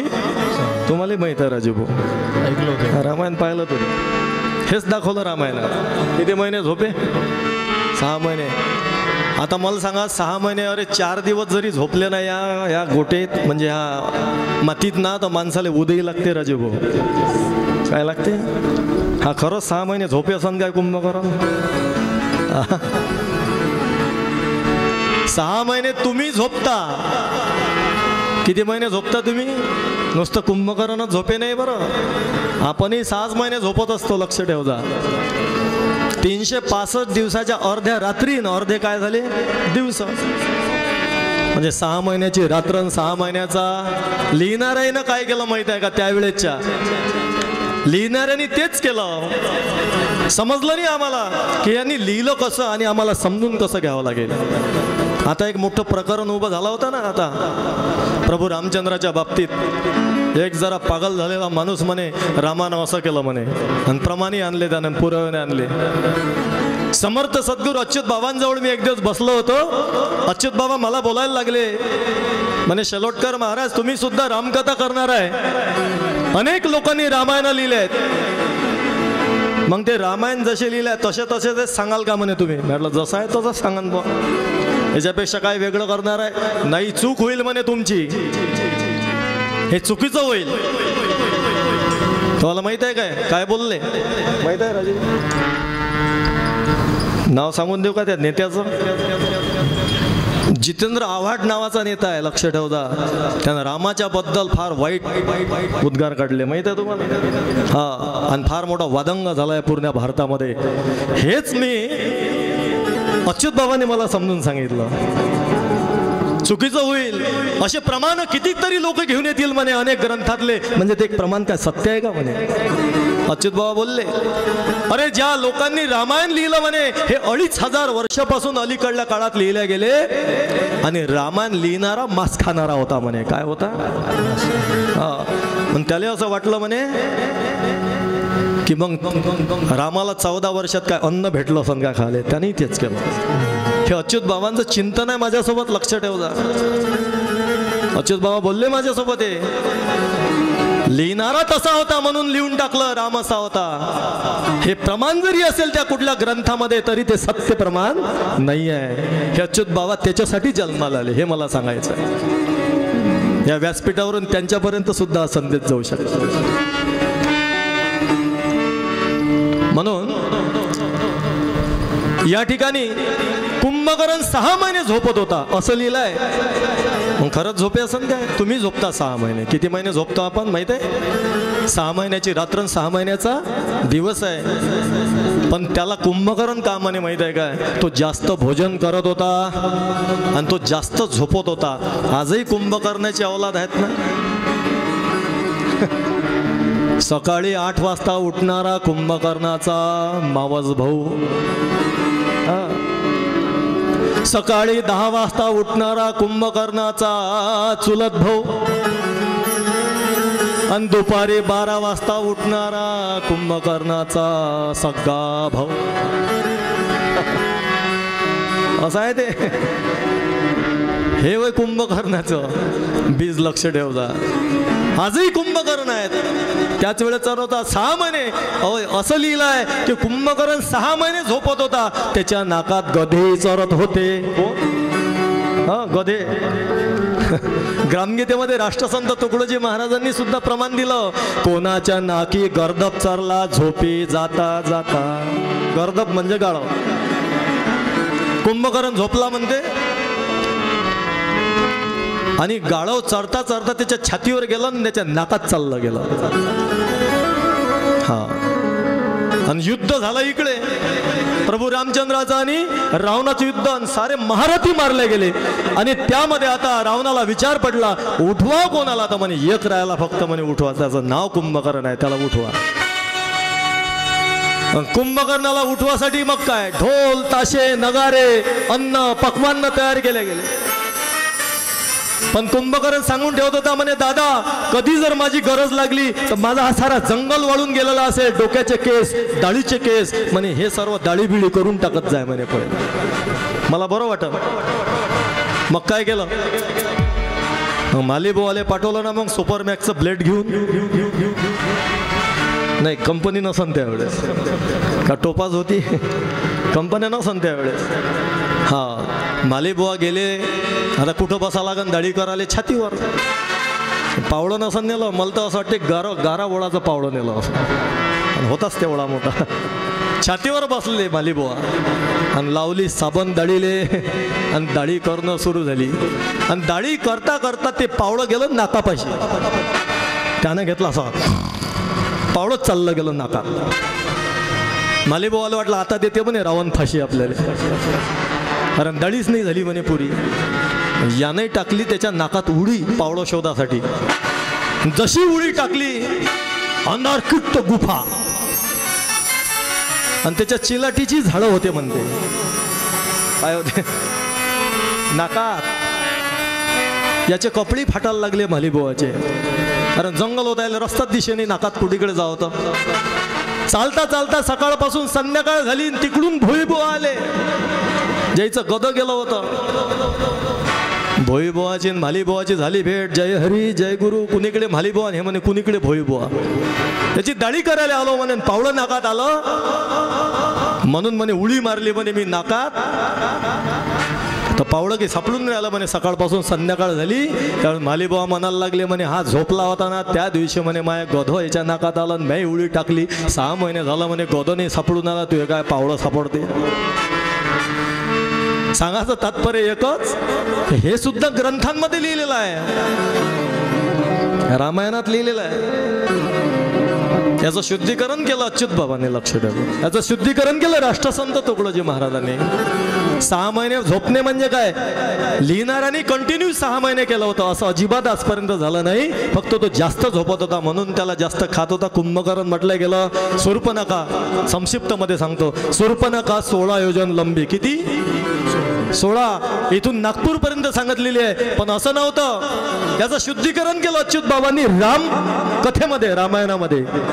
काय म्हणतात अच्युत बाबा लक्ष ठेवता की ते शूर्पणखा एवढी लंबी नव्हती की रावणाने त्या शूर्पणखेला एक राज्य दिलं होतं ज्याचं नाव दंडकारण्य होतं. ते दंडकारण्य होतं म्हणते 120-25 किलोमीटरच्याही पुढे लांब होतं. म्हणजे इथून नागपूरपेक्षा तिचं राज्य मोठं होतं. आणि शूर्पणखानं पाय टाकला की लोक घाबरून जायचे. शूर्पणखा आली म्हणजे तिचा दरारा होता 16 योजन. काय होता तिचा दरारा होता 16 योजन. म्हणून तेवढी लंबी होती. पण लिहिणाऱ्यानं अशी उभी लंबी सांगितली. म्हणून क्या कहते हो बात पुरानी तुम नहीं जानी हम नहीं जानी. रावणाला किती. रावणाला 10 शिर होते. आता मला सांगा एका मुंडक्याचं लेकरू जर असन एकाच मुंडक्याचं असते आणि ते जर आळव झालं ना आईच्या गर्भात तर त्याचं सिझरिन करावं लागते. आदरणीय डॉक्टर सावरकर साहेबाच्या दवाखान्यात न्यावं लागते. नाही काय करायला सिझरिन करायला न्यावं लागते. इथं 10 मुंडक्याच्या लेकरानं जन्मच कसा घेतला असा प्रश्न आहे की नाही. झाला असन का जन्म 10 मुंडके? नाही, 10 मुंडके. ज्याचं 10 दिशावर राज्य होतं त्याला दशानन रावण म्हणतात, म्हणून त्याला दशानन रावण. अजून काही त्याच्या मागचा अर्थ आहे, हा सांगण्याच्या मागे मी राहणार नाही. शुद्ध केलं. क्या कहते हो बात पुराणी तुम नहीं जानी हम नहीं जाने. म्हणून मी उदाहरण दिलं होतं शुकाचं. पोपट जो होता ना, पोपट हात मुखामध्ये गेला आणि त्याचे शुकदेवजी महाराज जन्माला आले. तसं नाही झालं. त्यांची आत्मा भगवंताच्या त्या क्रोधाग्नीने तो शुक जळून गेला, त्याची आत्मा गर्भामध्ये गेली आणि नंतर शुकदेवजी भगवान जन्माला आले. गोपाल कृष्ण भगवान की जय. म्हणून भागवताच्या कथा ऐकाव्या लागतात. कशासाठी कथा ऐकायची आहे?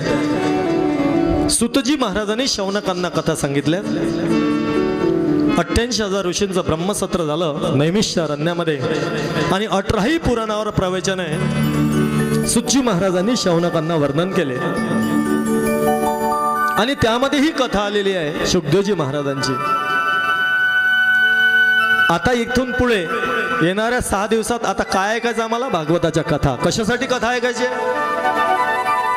इथं बसणारी सर्व मंडळी प्रत्येकाच्या जीवनामध्ये व्यथा आहेत, म्हणून भागवताची कथा ऐकावी लागते. आहे ना व्यथा सर्वांच्या जीवनामध्ये? कोणाच्या जीवनामध्ये पत्नीची व्यथा असेल तर कोणाच्या जीवनामध्ये पतीची व्यथा असेल. जो देखे सो दुखिया बाबा सुखिया कोई नहीं रे. जो देखे सो दुखिया बाबा सुखिया कोई नहीं रे. जो देखे सो या बाबा सुखिया कोई नहीं रे. जो देखे सो दुखिया बाबा सुखिया कोई नहीं रे. राजा दुखिया प्रजा दुखिया. राजा दुखिया प्रजा दुखिया. दुखिया बैरागी दुखिया बैरागी.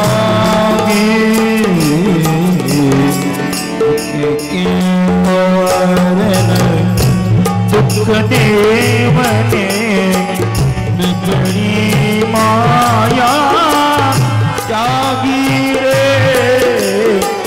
जो देखे तो दुखिया बाबा सुखिया कोई नहीं रे.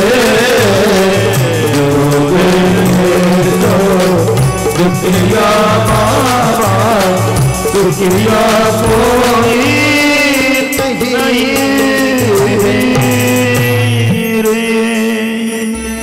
प्रत्येकाच्या जीवनामध्ये व्यथा आहेत, म्हणून भागवताची कथा ऐकावी. शुकदेवजी महाराज म्हणजे काय? शुक म्हणजे श्रोत्यांच्या मनामध्ये जो शोक निर्माण करत असेल त्याचं नाव शुक आहे.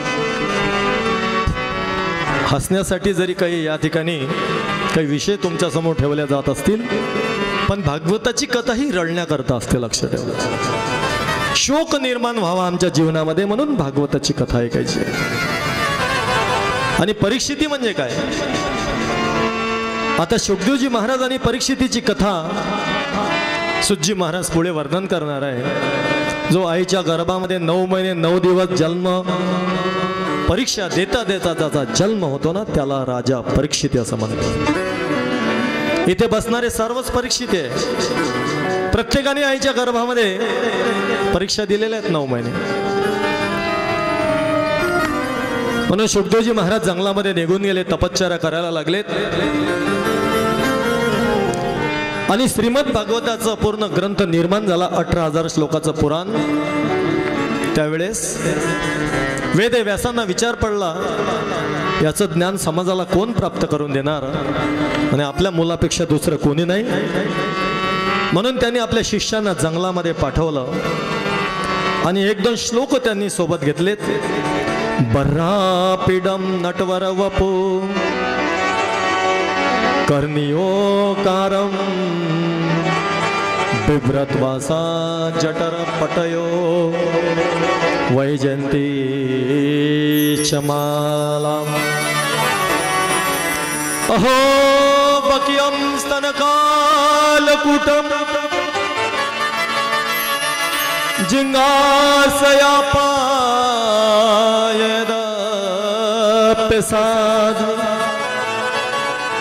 लेभे गति धात्रिचितात्तुन्यम कव्वा दयालु शरणं ब्रजे.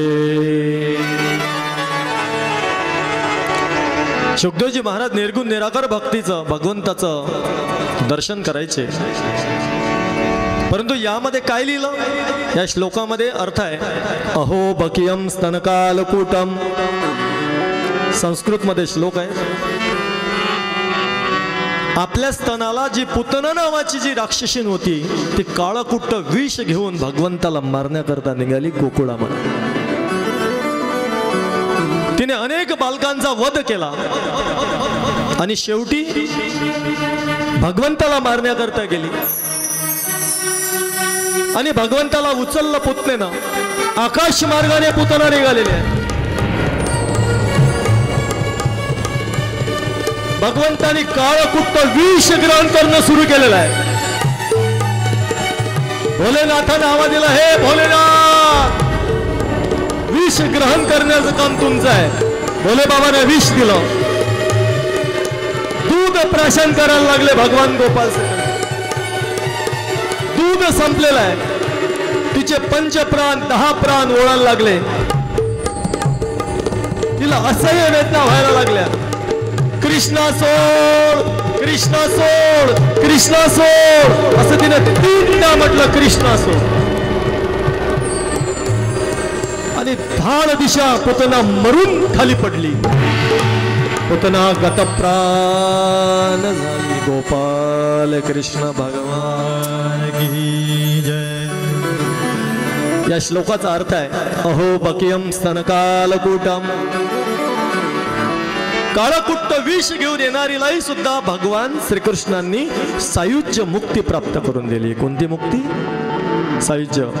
माऊली ज्ञानेश्वर महाराज हरिपाठामध्ये लिहितात देवाची द्वारे उभा क्षण भरी तेने मुक्ती चारी साधी तेने मुक्ती चारी साधी रे तेने मुक्ती चारी साधी हरी मुके म्हणा हरी मुके म्हणा हरी मुके म्हणा हरी मुके म्हणा हरी मुके म्हणा हरी मुके म्हणा पुण्याची गणना कोण करी पुण्याची गणना कोण करी पुण्याची गणना कोण करी.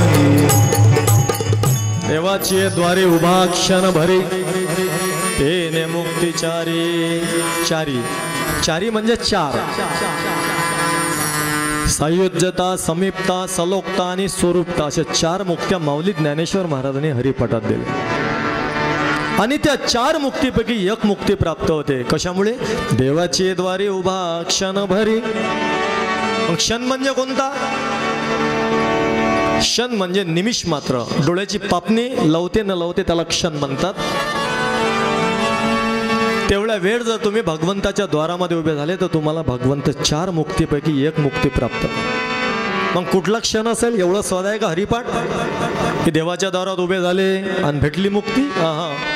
राष्ट्रसंत तुकडोजी महाराज त्यांच्या का भजनामध्ये लिहितात घडी घडी मनी तुझे नाम जपावे चित्त स्थिर होऊन या चरण पहावे रे.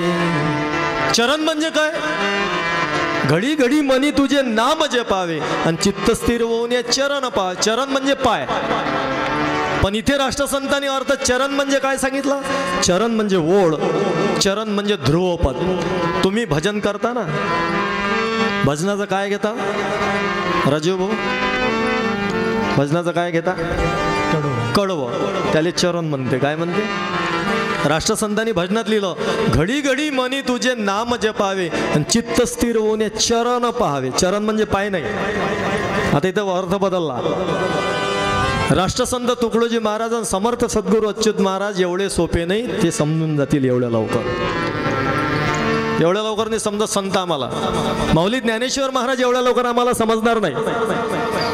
एक क्षण आणि चरण म्हणजे काय?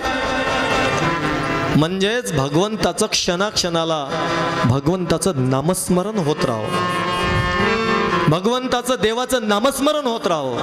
ओहम सोहम श्वास से अपने अंतरदृष्टि निरखना है, सहज समाधि चलते हलते सब कामों में रखना है. प्रत्येक क्षणाला 21,600 श्वास आम्ही दिवसभरात घेतो आणि सोडतो. त्या श्वासावर आमचं लक्ष असलं पाहिजे. झालं 4 मुक्तीपैकी 1 मुक्ती तुम्हाला मिळाली. सांसों की माला पे, सांसों की माला पे, सांसों की माला पे सिमरू मैं सितारा, सिमरू मैं सितारा, सिमरू मैं सितारा. सांसों की माला पे सिमरू मैं ठिकाना, सिमरू मैं ठिकाना.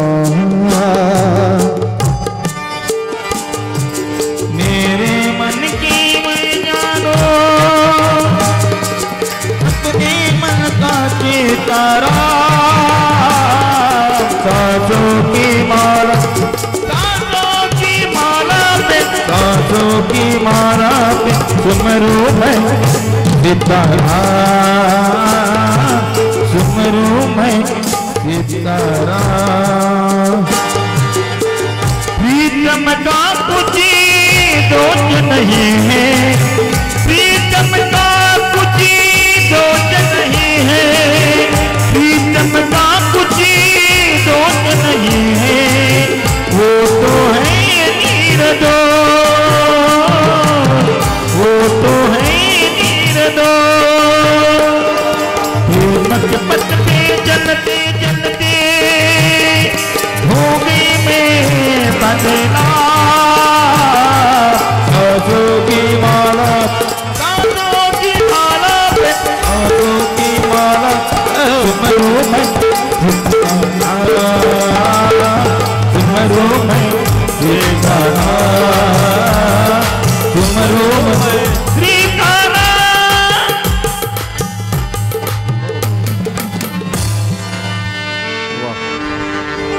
आमचे मोहरकर दादा जी टॉकीजवर असतात नेहमी ऑर्गन आणि गायन करण्याकरता. सुंदर कलाकार आहेत. त्या जोरदार टाळी वाजव त्यांच्यासाठी. प्रत्येक क्षणाला भगवंताचं नामस्मरण व्हावं. अहो बकियम स्तनकालकूटम. सायुज्य नावाची मुक्ती भगवान श्रीकृष्णाने पुतणेला प्राप्त करून दिली. ज्या यशोदा मातेला देवकी मातेला द्यावी ती त्या राक्षसीना दिली. का? कारण तिनं मरतांनी देवाचं नाव घेतलं. आमच्या मुखात देवाचं नाव यावं मरतांनी, पण येईल का? प्रश्न आहे.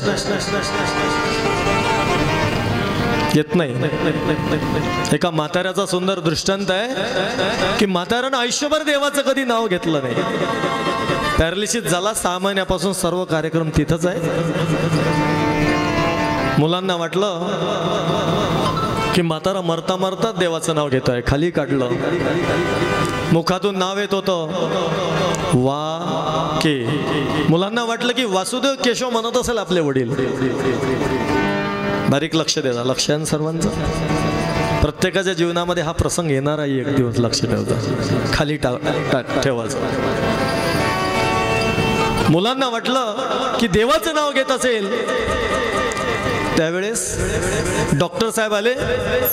डॉक्टर साहेब चेक करायला लागले. काही क्षणासाठी फक्त म्हणे तुमचे वडील जिवंत आहे, निघून जाणार आहे म्हणे. कुठं काही ठेवलं असं म्हाताऱ्यानं तर म्हणे विचारून घ्या. माझ्याकडे 5,000 रुपयाचं इंजेक्शन आहे, म्हाताऱ्याला लावलं की जमते म्हणे. मुलांनी 5,000 रुपये डॉक्टरांना दिले, डॉक्टरने इंजेक्शन लावलं आणि म्हातारा खाळ आहे. अच्युत बाबांचं कौंडण्य पुरात आणि तिथंच नंदी उभा आहे, बाकी कुठंच नंदी उभा नाही, तो खाली बसला. लक्ष ठेवला. हे काय विषय मलाही समजलं नाही होतं. अच्युत बाबांना तिथं कसं काय परिवर्तनवादी संत. मी पहिले सांगितले अच्युत बाबा हे परिवर्तनवादी संत होते. कारण धर्माचा पहिला पाय होता सत्य, दुसरा होता तप, तिसरा होता पवित्रता, चौथा पाय होता दान. एकच पाय शिल्लक राहिला म्हणून त्याला उभं राहता येत नव्हतं, म्हणून नंदी खाली बसलेला आहे. दानम एकम कलियुगे, एकच पाय शिल्लक आहे दान. म्हणून दान करत जा जेवढं होईल तेवढं. भव्य मंडप आहे, भव्य व्यासपीठ आहे, भव्य कार्यक्रमाचा खर्च आहे. जेवढं आमच्याकडून दान देता येईल तेवढं. उत्पन्नातला 10वा हिस्सा. 100 कमावत असाल तर 10 द्या, 1000 कमावत असाल तर 100 द्या, आणि वर्षाचे 1 लाख कमावत असाल तर किती दिले पाहिजे? 10,000. आणि 10 लाख कमावत असाल तर 1 लाख दिल्याच गेले पाहिजे, नाही तर मग कोरोना सारखा आल्याशिवाय राहत. गोपाल कृष्ण भगवान की. नाही तर इन्कम टॅक्सची धाड पडल्याशिवाय राहत नाही. लक्ष ठेवा. सांगायचं तात्पर्य एकच आहे की दान करा जेवढं की आमच्याकडून दान होत असेल. आता आरती फिरणार आहे. आरतीच्या वेळेस आरतीमध्ये तुमच्याकडून जेवढं काही आरतीत टाकता येईल दान तुमच्या माध्यमातून रोजच्या आरतीमध्ये टाकण्याचा प्रयत्न करा. हे जे आरतीचे पैसे आहेत ना, हे तपोवनमध्ये जे मुलं आहे, अनाथ मुलं त्या ठिकाणी शिकतात अच्युत बाबांच्या कृपेमुळे. त्या मुलांच्या संपूर्ण त्यांच्या जीवनाच्या संपूर्ण गरजा पूर्ण करण्याकरता हे सर्व पैसे तिथे जातात. लक्षात. म्हणून जेवढं काही तुम्हाला दान देता येईल तेवढं देण्याचा प्रयत्न करा. कंजूस जास्त व्हायचं. कारण जेवढं दान केलं, विहिरीमध्ये जेवढं पाणी असेल ना, ते पाणी जर नेहमी काढत राहिले तर पुन्हा पुन्हा पाणी येत राहते. आणि ते पाणी तसंच ठेवलं, त्याचा उपयोग घेतला नाही तर एक दिवस ते पाणी सडत असते. म्हणून दानही आपलं सडलं नाही पाहिजे, ते कुठेतरी कामी लागलं पाहिजे. सत्य अशा कामात लागलं पाहिजे. सत्कार्यामध्ये धर्माच्या रक्षणासाठी आमचं दान कामी लागलं पाहिजे. म्हणून राष्ट्रसंतांनी लिहिलं, अध्यात्माचे केंद्र असे हे संत महंत वदताती, दानाचे ती महात्मे ते पापताप ही जाती. अखंड दानी अखंड यात्रे मिळताती, तुकड्याला मिळताती अच्युताला सगळ्या जनतेस बोला. लक्ष ठेवा. म्हणून दान केलं पाहिजे. असाच एका गावामध्ये सप्ताह होता. बाई जर दान करत असेल तर माणसानं आडवं येऊ नये, आणि माणूस दान करत असेल तर बाईनं आडवं येऊ नये. नाही तर काय होते माहिती आहे का? श्रीमद भागवतातलीच कथा आहे. आळ आला म्हणून फोडी येला डोळा, आणि बळीने शुक्र आंधळा केला. लक्ष ठेवला. आळवा आला होता बळीच्या शुक्राचार्य, पण डोळ्यानं आंधळा झाला. म्हणून दान करण्याच्या आळव कधी येऊ नये. बाई दान करतं माणसानं, आणि तुम्ही जर आळवे येत असाल तर चोरून दान केलं जाते, मागच्या खिडकीतून दान दिलं जाते. एका गावात असा सप्ताह होता आणि कार्यकर्त्यांनी वर्गणी केली, भरपूर वर्गणी झाली. पण एका घरी सेठ सावकाराच्या घरी पोहोचले हे कार्यकर्ते, आणि त्यानं अजिबात सांगितलं, माझ्या घरी तुम्हाला येता येत निघून जा, मी तुम्हाला काहीच देत नाही. लहान तोंड केलं, निघून गेले कार्यकर्ते. पण त्याची जी पत्नी होती ती मागून खुणावं लागली, यायले म्हणे वावरात जाऊ द्या म्हणे. कुठं यायले म्हणे वावरात जाऊ द्या, मग या म्हणे तुम्हाला घ्यायसाठी काय पाहिजे. वावरात जाण्याची वाट पाहिली कार्यकर्त्याने. वावरात गेला तो घर मालक, आणि मग गेले त्या बाईच्या घरी. त्या बाईला खूप आनंद झाला. या या या काय पाहिजे तुम्हाला? म्हणे ताई आम्ही खूप काही वर्गणी केली, पण उद्या म्हणे महाप्रसाद आहे, आम्हाला तुरीची डाळ कमी पडली डाळ भाजी टाकासाठी. आपल्या घरी तर म्हणे दाईचे पोतेच भरले, घेऊन जा म्हणे द्यायला लागन तेवढी. गेलं शिंदीचं टोपलं चांगलं एवढं मोठं अध्यक्षाच्या हातात, आणि लावलं त्यानं, आणि बंद टोपलं भरलं आणि घेतलं डोक्यावर. आणि जसं टोपलं डोक्यावर घेतलं, आला हो मागून घर मालक. या अध्यक्षाचे 10तले 6 चाललेच गेले. हा थरथर थरथर कापून राहिला. यानं तर म्हणे हाकलून दिलं होतं आपल्याला. आता कसं होते काय होते? हा घामाघूम झाला, लोट व्हायला लागले. काय म्हणते काय नाही, गरम होऊन आला. काका म्हणे हे कशासाठी आले, यांना तर वापस केलं होतं म्हणे मी. त्यावेळेस बैले दान करायचं होतं. बाई म्हणे जास्त गडबड नको करू, गरम नको. हे म्हणे याच्यासाठी आले, यांनी वर्गणी एवढी केली की यांच्याजवळ म्हणे तुरीची डाळ एवढी झाली. हे मला विचारायला की ताई हे टोपलंभर डाळ विकत घेता काय. मी म्हटलं म्हणे माझ्या घरी तर म्हणे पोते भरल्यात मलेकडे काय पाहिजे नाही. घर मला म्हणे हो काय पाहिजे नाही का. निघाले करून जमलो म्हणे गड्या नाही तर बैठला होता कार्यक्रमाला. म्हणून दान बाई करत असेल तर माणसानं आळवणे आणि माणूस दान करत बाईला आळवणे अक्षर हे सांगितलं आहे शास्त्रामध्ये. उत्पन्नाचा दावा हिस्सा दान करावा तर एकच पाय शिल्लक राहावा ज्याचं नाव आहे दानम एकम कलियुगी. कलियुगात दान आहे तोही तुटण्याच्या मार्गात आहे. म्हणून या ठिकाणी धर्म खाली बसलेले आहेत. आणि एक दिवस राजा परीक्षिती सुज्जी महाराज सांगायला लागले की राजा परीक्षिती एक दिवस आपल्या संपूर्ण दालनाला उघडता एक दालन उघडलं आणि मोठा संदूक दिसला आणि त्या संदूकामध्ये एक सोन्याचा टोप होता आणि इतका सुंदर होता तो जरासंधाचा होता. आणि भीमाने जरासंधाला ज्यावेळेस मारलं ते अनितीचं आणलेलं धन होतं. जरासंधाच्या मुलाने तर तो टोप मागितला भीमाला पण दिलं नाही महाराज. म्हणून ते अनितीने टोप आणला होता. म्हणून त्यावेळेस काय झालं माहितीये काय, त्याच्यामध्ये कलीनं प्रवेश केला आणि परीक्षितीला राहला गेला नाही. तो टोप घेतला आणि डोक्यामध्ये परिधान केला आणि त्याच वेळेस राजा परीक्षितीची बुद्धी भ्रष्ट झाली. या ठिकाणी आपण ही कथा घेऊ आणि कथा विश्रांतीकडे बोलूया.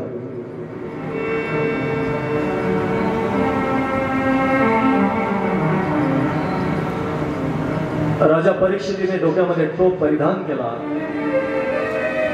राजा परीक्षिती कधीच प्राण्यांना मारण्याकरता घरी निघाला नाही. एकटा शिकार करण्याकरता राजा परीक्षिती निघाले. हातामध्ये धनुष्य घेतला, घोड्यावर चाल झाला आणि घोडं निघाला म्हणतो जंगलाच्या अरण्याच्या दिशेनं.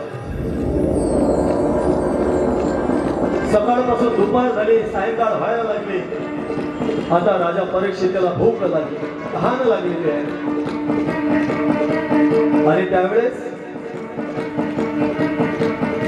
राजा परीक्षितीला वाटले की मला कोणी पाणी प्यायला देईल तर बरं होईल, कोणी मला भोजन देईल तर बरं होईल. दूर त्याला एक झोपडी दिसली एका महात्म्याची आणि त्या झोपडीपर्यंत राजा परीक्षिती पोहोचलेले आहेत. आवाज दिला, हे महात्मा मला तहान लागलेली आहे, मी भुकेने व्याकुळ झालेला आहे, मला जर पाणी दिलं तर बरं होईल. तर संत महात्मा ध्यानस्थ बसलेले तर राजा परिस्थितीचं प्रारब्ध त्याला धक्का दिला. कारण त्याला आता मोक्ष प्राप्त होणार होता राजा परीक्षित. म्हणून त्याच्या हाताने हे वाईट कृत्य आता नीतीने अनितीचं करून घेतलेलं आहे. राजा परीक्षितीला वाटलं की मी या संपूर्ण पृथ्वीचा राजा असून सुद्धा हा जपाचं नाटक करतोय, म्हणून यालाच त्रस्त केलं पाहिजे, याला सजा दिली पाहिजे. म्हणून त्याने मेलेला जमिनीवर पडलेला सर्प उचलला आणि गळ्यामध्ये टाकला.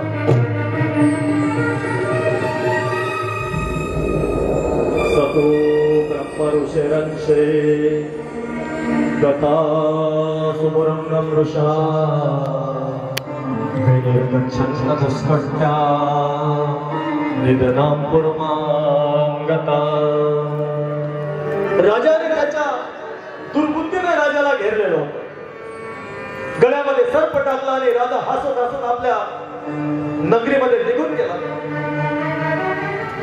आणि इकडे ते ऋषी होते शमीक आणि शमीक ऋषीच्या गळ्यामध्ये सर्प टाकलेला आहे आणि शमीक ऋषीचा मुलगा स्नान करण्याकरता गंगेवर गेलेला आहे. त्यांच्या मित्राने हे सर्व कृत्य पाहिलं आणि धावत गेले, शृंगी अरे तुझ्या वडिलाच्या गळ्यामध्ये बघा उन्मत्त अशा राजाने गेलेला सर्प टाकलेला आहे. पळत निघाला शृंगी आणि पाहत तर काय माझ्या वडिलाच्या गळ्यामध्ये मेलेला सर्प आहे. त्याला भयंकर राग आलेला आहे. हातामध्ये कमंडलवरनं पाणी घेतलं आणि आता श्राप दिला, इति लगित मर्यादं रक्षका सप्त में हरि दक्षाति स्वकुलागारा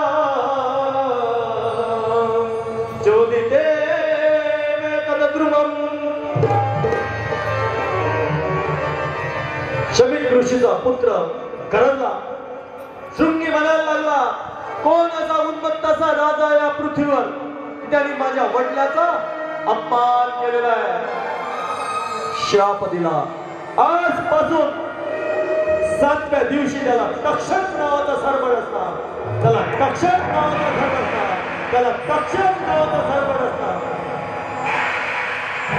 श्राप दिला. काळ दिशा शमिक ऋषीचे डोळे उघडले. हे मूर्खपुरा, अरे काय केलंस?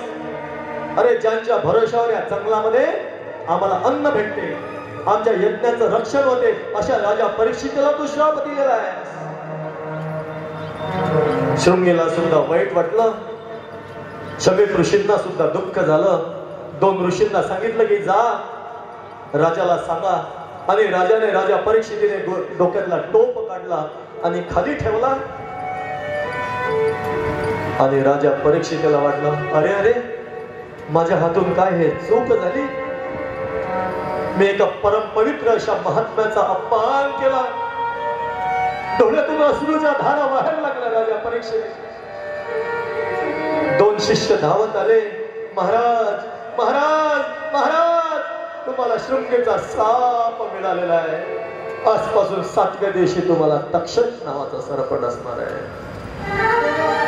हे वृत्त ऐकलं राजा परीक्षितीने. राजा परीक्षितीचं बीपी लो झालं महाराज. त्यावेळेस बीपी लो होत होतं, हाय होत होतं, पण त्यावेळेस नव्हते डॉक्टर लोक. राजा परीक्षितीचं बीपी लो झालं आणि राजा परीक्षिती खाली बसले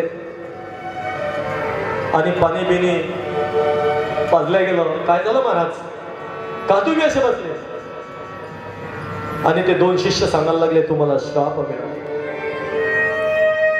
त्याच वेळेस राजा परीक्षितीला वैराग्य प्राप्त झाले. नाही नाही, ज्यांनी माझ्या आईच्या गर्भामध्ये माझं 9 महिने 9 दिवस रक्षण केलं, तोच मलाही आताही मारणार आहे असं राजा परीक्षितीला वाटायला लागलं. आणि त्यानं आपल्या पुत्राला त्या ठिकाणी बोलावलं. पुत्राचा राज्याभिषेक केला आणि त्याच ठिकाणी राजा परीक्षितीने वल्कले धारण केले. भव्य वस्त्राने निघाले गुरुच्या शोधामध्ये, संत महात्म्याच्या शोधात. कहा लगेगा हमें किनारा, कौन करेगा साथ हमारा. कहा लगेगा हमें किनारा, कौन करेगा साथ हमारा. दिखता अंधेरा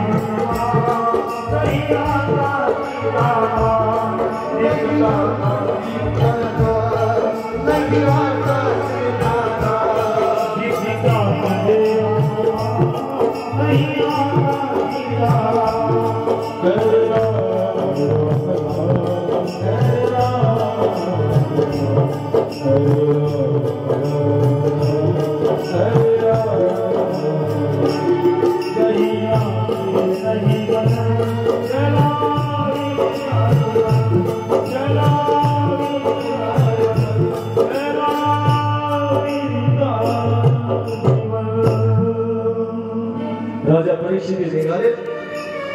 अनेक संत महात्म्यांना प्रश्न करायला लागले, ज्यांचं मृत्यू 7 दिवसाला त्यांनी काय करावं, काय करू नये. मला मोक्ष प्राप्त पाहिजे, मला वैकुंठ प्राप्त व्हावं. सर्व संत महात्मे विन्मुख झाले.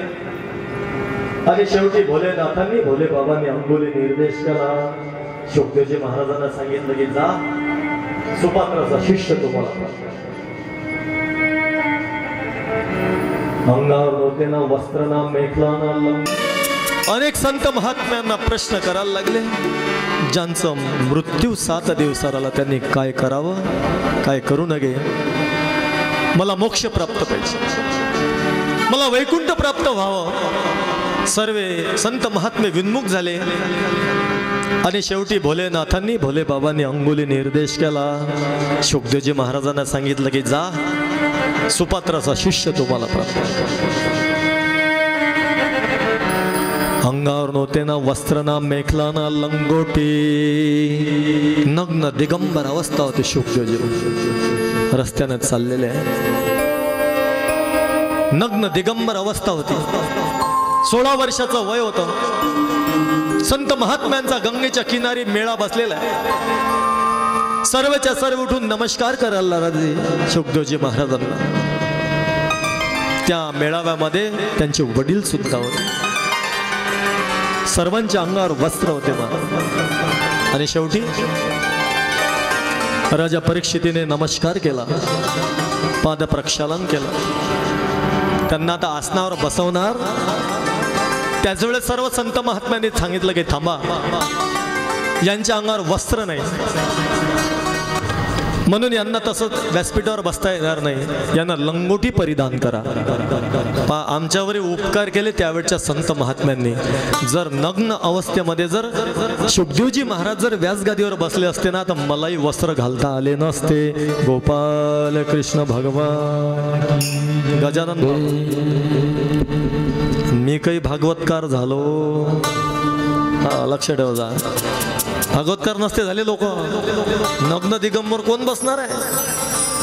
त्यावेळेच्या संत महात्मे आमच्यावर उपकार केले की लंगोटी परिधान करा, म्हणून वस्त्र परिधान केले, म्हणून आम्हालाही वस्त्र परिधान करून या आसनावर बसता येते. असा आमच्यावरही संत महात्म्यांचा आशीर्वाद मिळाला, हजारो वर्षाच्या अगोदरचा आशीर्वाद.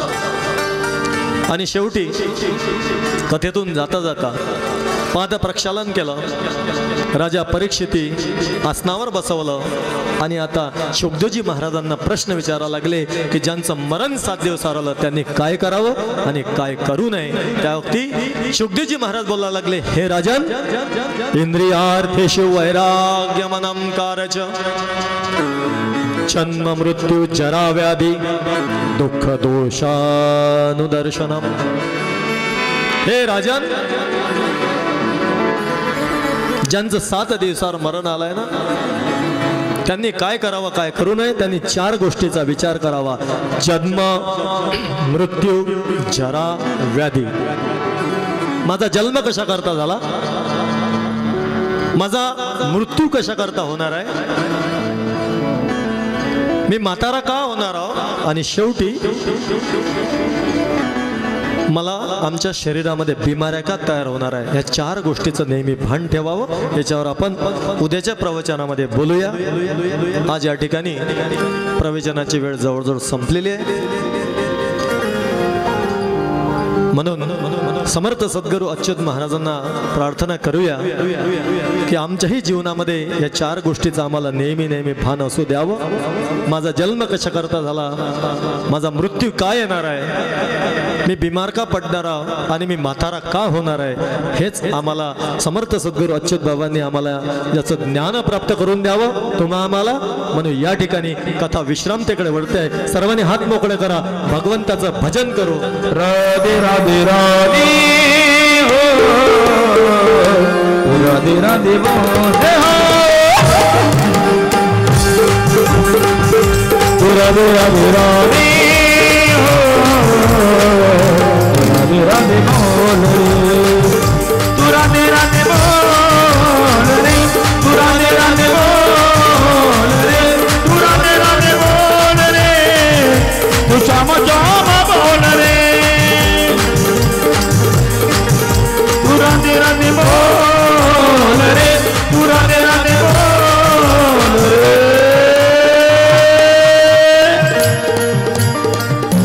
कुट चिरी मोर का मेरे चित्त चोर का, मुकुट चिरी मोर का मेरे चित्त चोर का, दुनिया न सरकार रे कंडोल है कटा हरि बोल, रवि रवि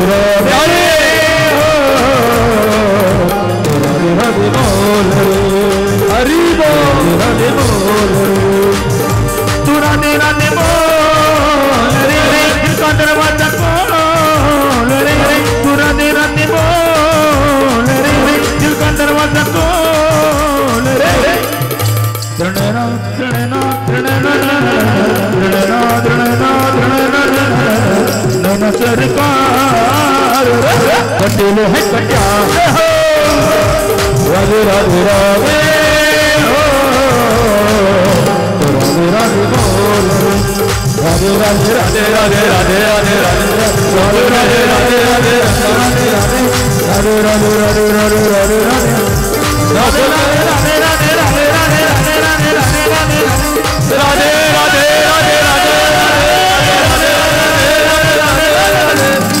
राधे राधे राधे राधे राधे राधे गोकुल में रंगो राधे राधे मथुरा में जंगल में राधे राधे बरसाना मथुरा में राधे राधे वृंदावन में राधे राधे हरिद्वार में राधे राधे गोवर्धन में राधे राधे नंदगांव में राधे राधे रासलीला में राधे राधे हरिद्वार में राधे राधे नंदघाट में राधे राधे लालघाट में राधे राधे नंदघाट में राधे राधे पंढरपुर में राधे राधे मोजरी में राधे राधे गुरुकुंज में राधे राधे शंकरदरा में राधे राधे भरूड़ में राधे राधे सभी जगह पे राधे राधे नम्य गाए राधे गाए अतुल गाए राधे राधे राधे राधे राधे राधे राधे राधे राधे राधे राधे राधे राधे राधे राधे ओ राधे राधे राधे राधे राधे राधे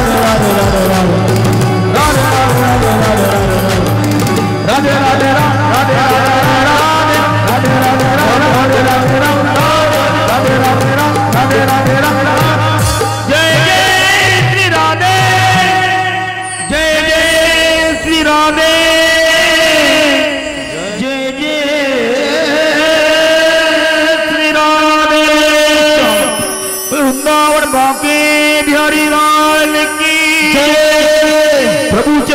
प्रभु श्री रामचंद्र भगवान की जय, संत अच्युत महाराज की जय, पवनसूत हनुमान की जय, पार्वती पति हरि हर महादेव।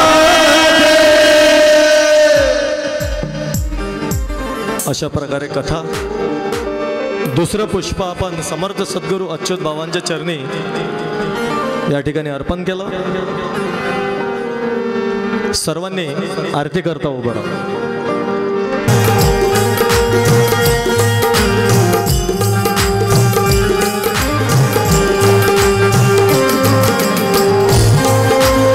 आरतीचे ताट वर आणा, वर आणा, आरती वर घ्या ना, आरती वर आणा सर, जाऊ द्या तिकडे।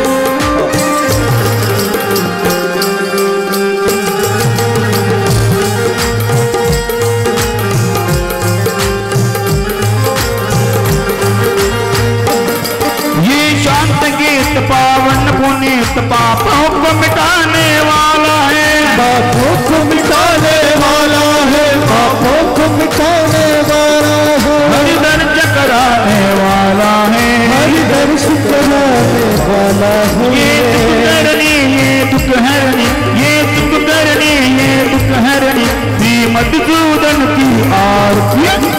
पापियों को, पापियों को, पापियों को पाप जो है तारती, भागवत भगवान की आरती।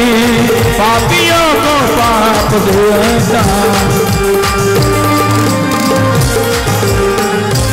राधे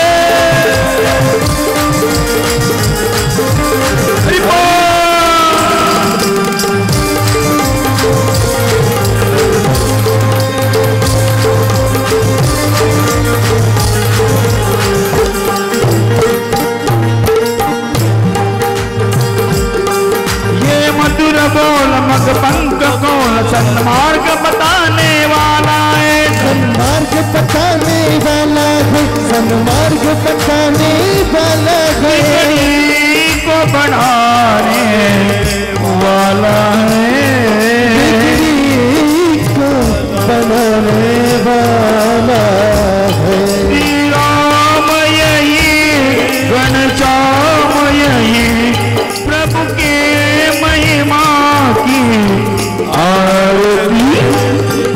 पापियों को, पापियों को, पापियों को पाप जो है तारती, भागवत भगवान की आरती। पापियों को पाप जो है तारती, पापियों को पाप जो है तारती। पापियों को पाप से है तारती, भागवत भगवान की है आरती। पापियों को पाप से है तारती।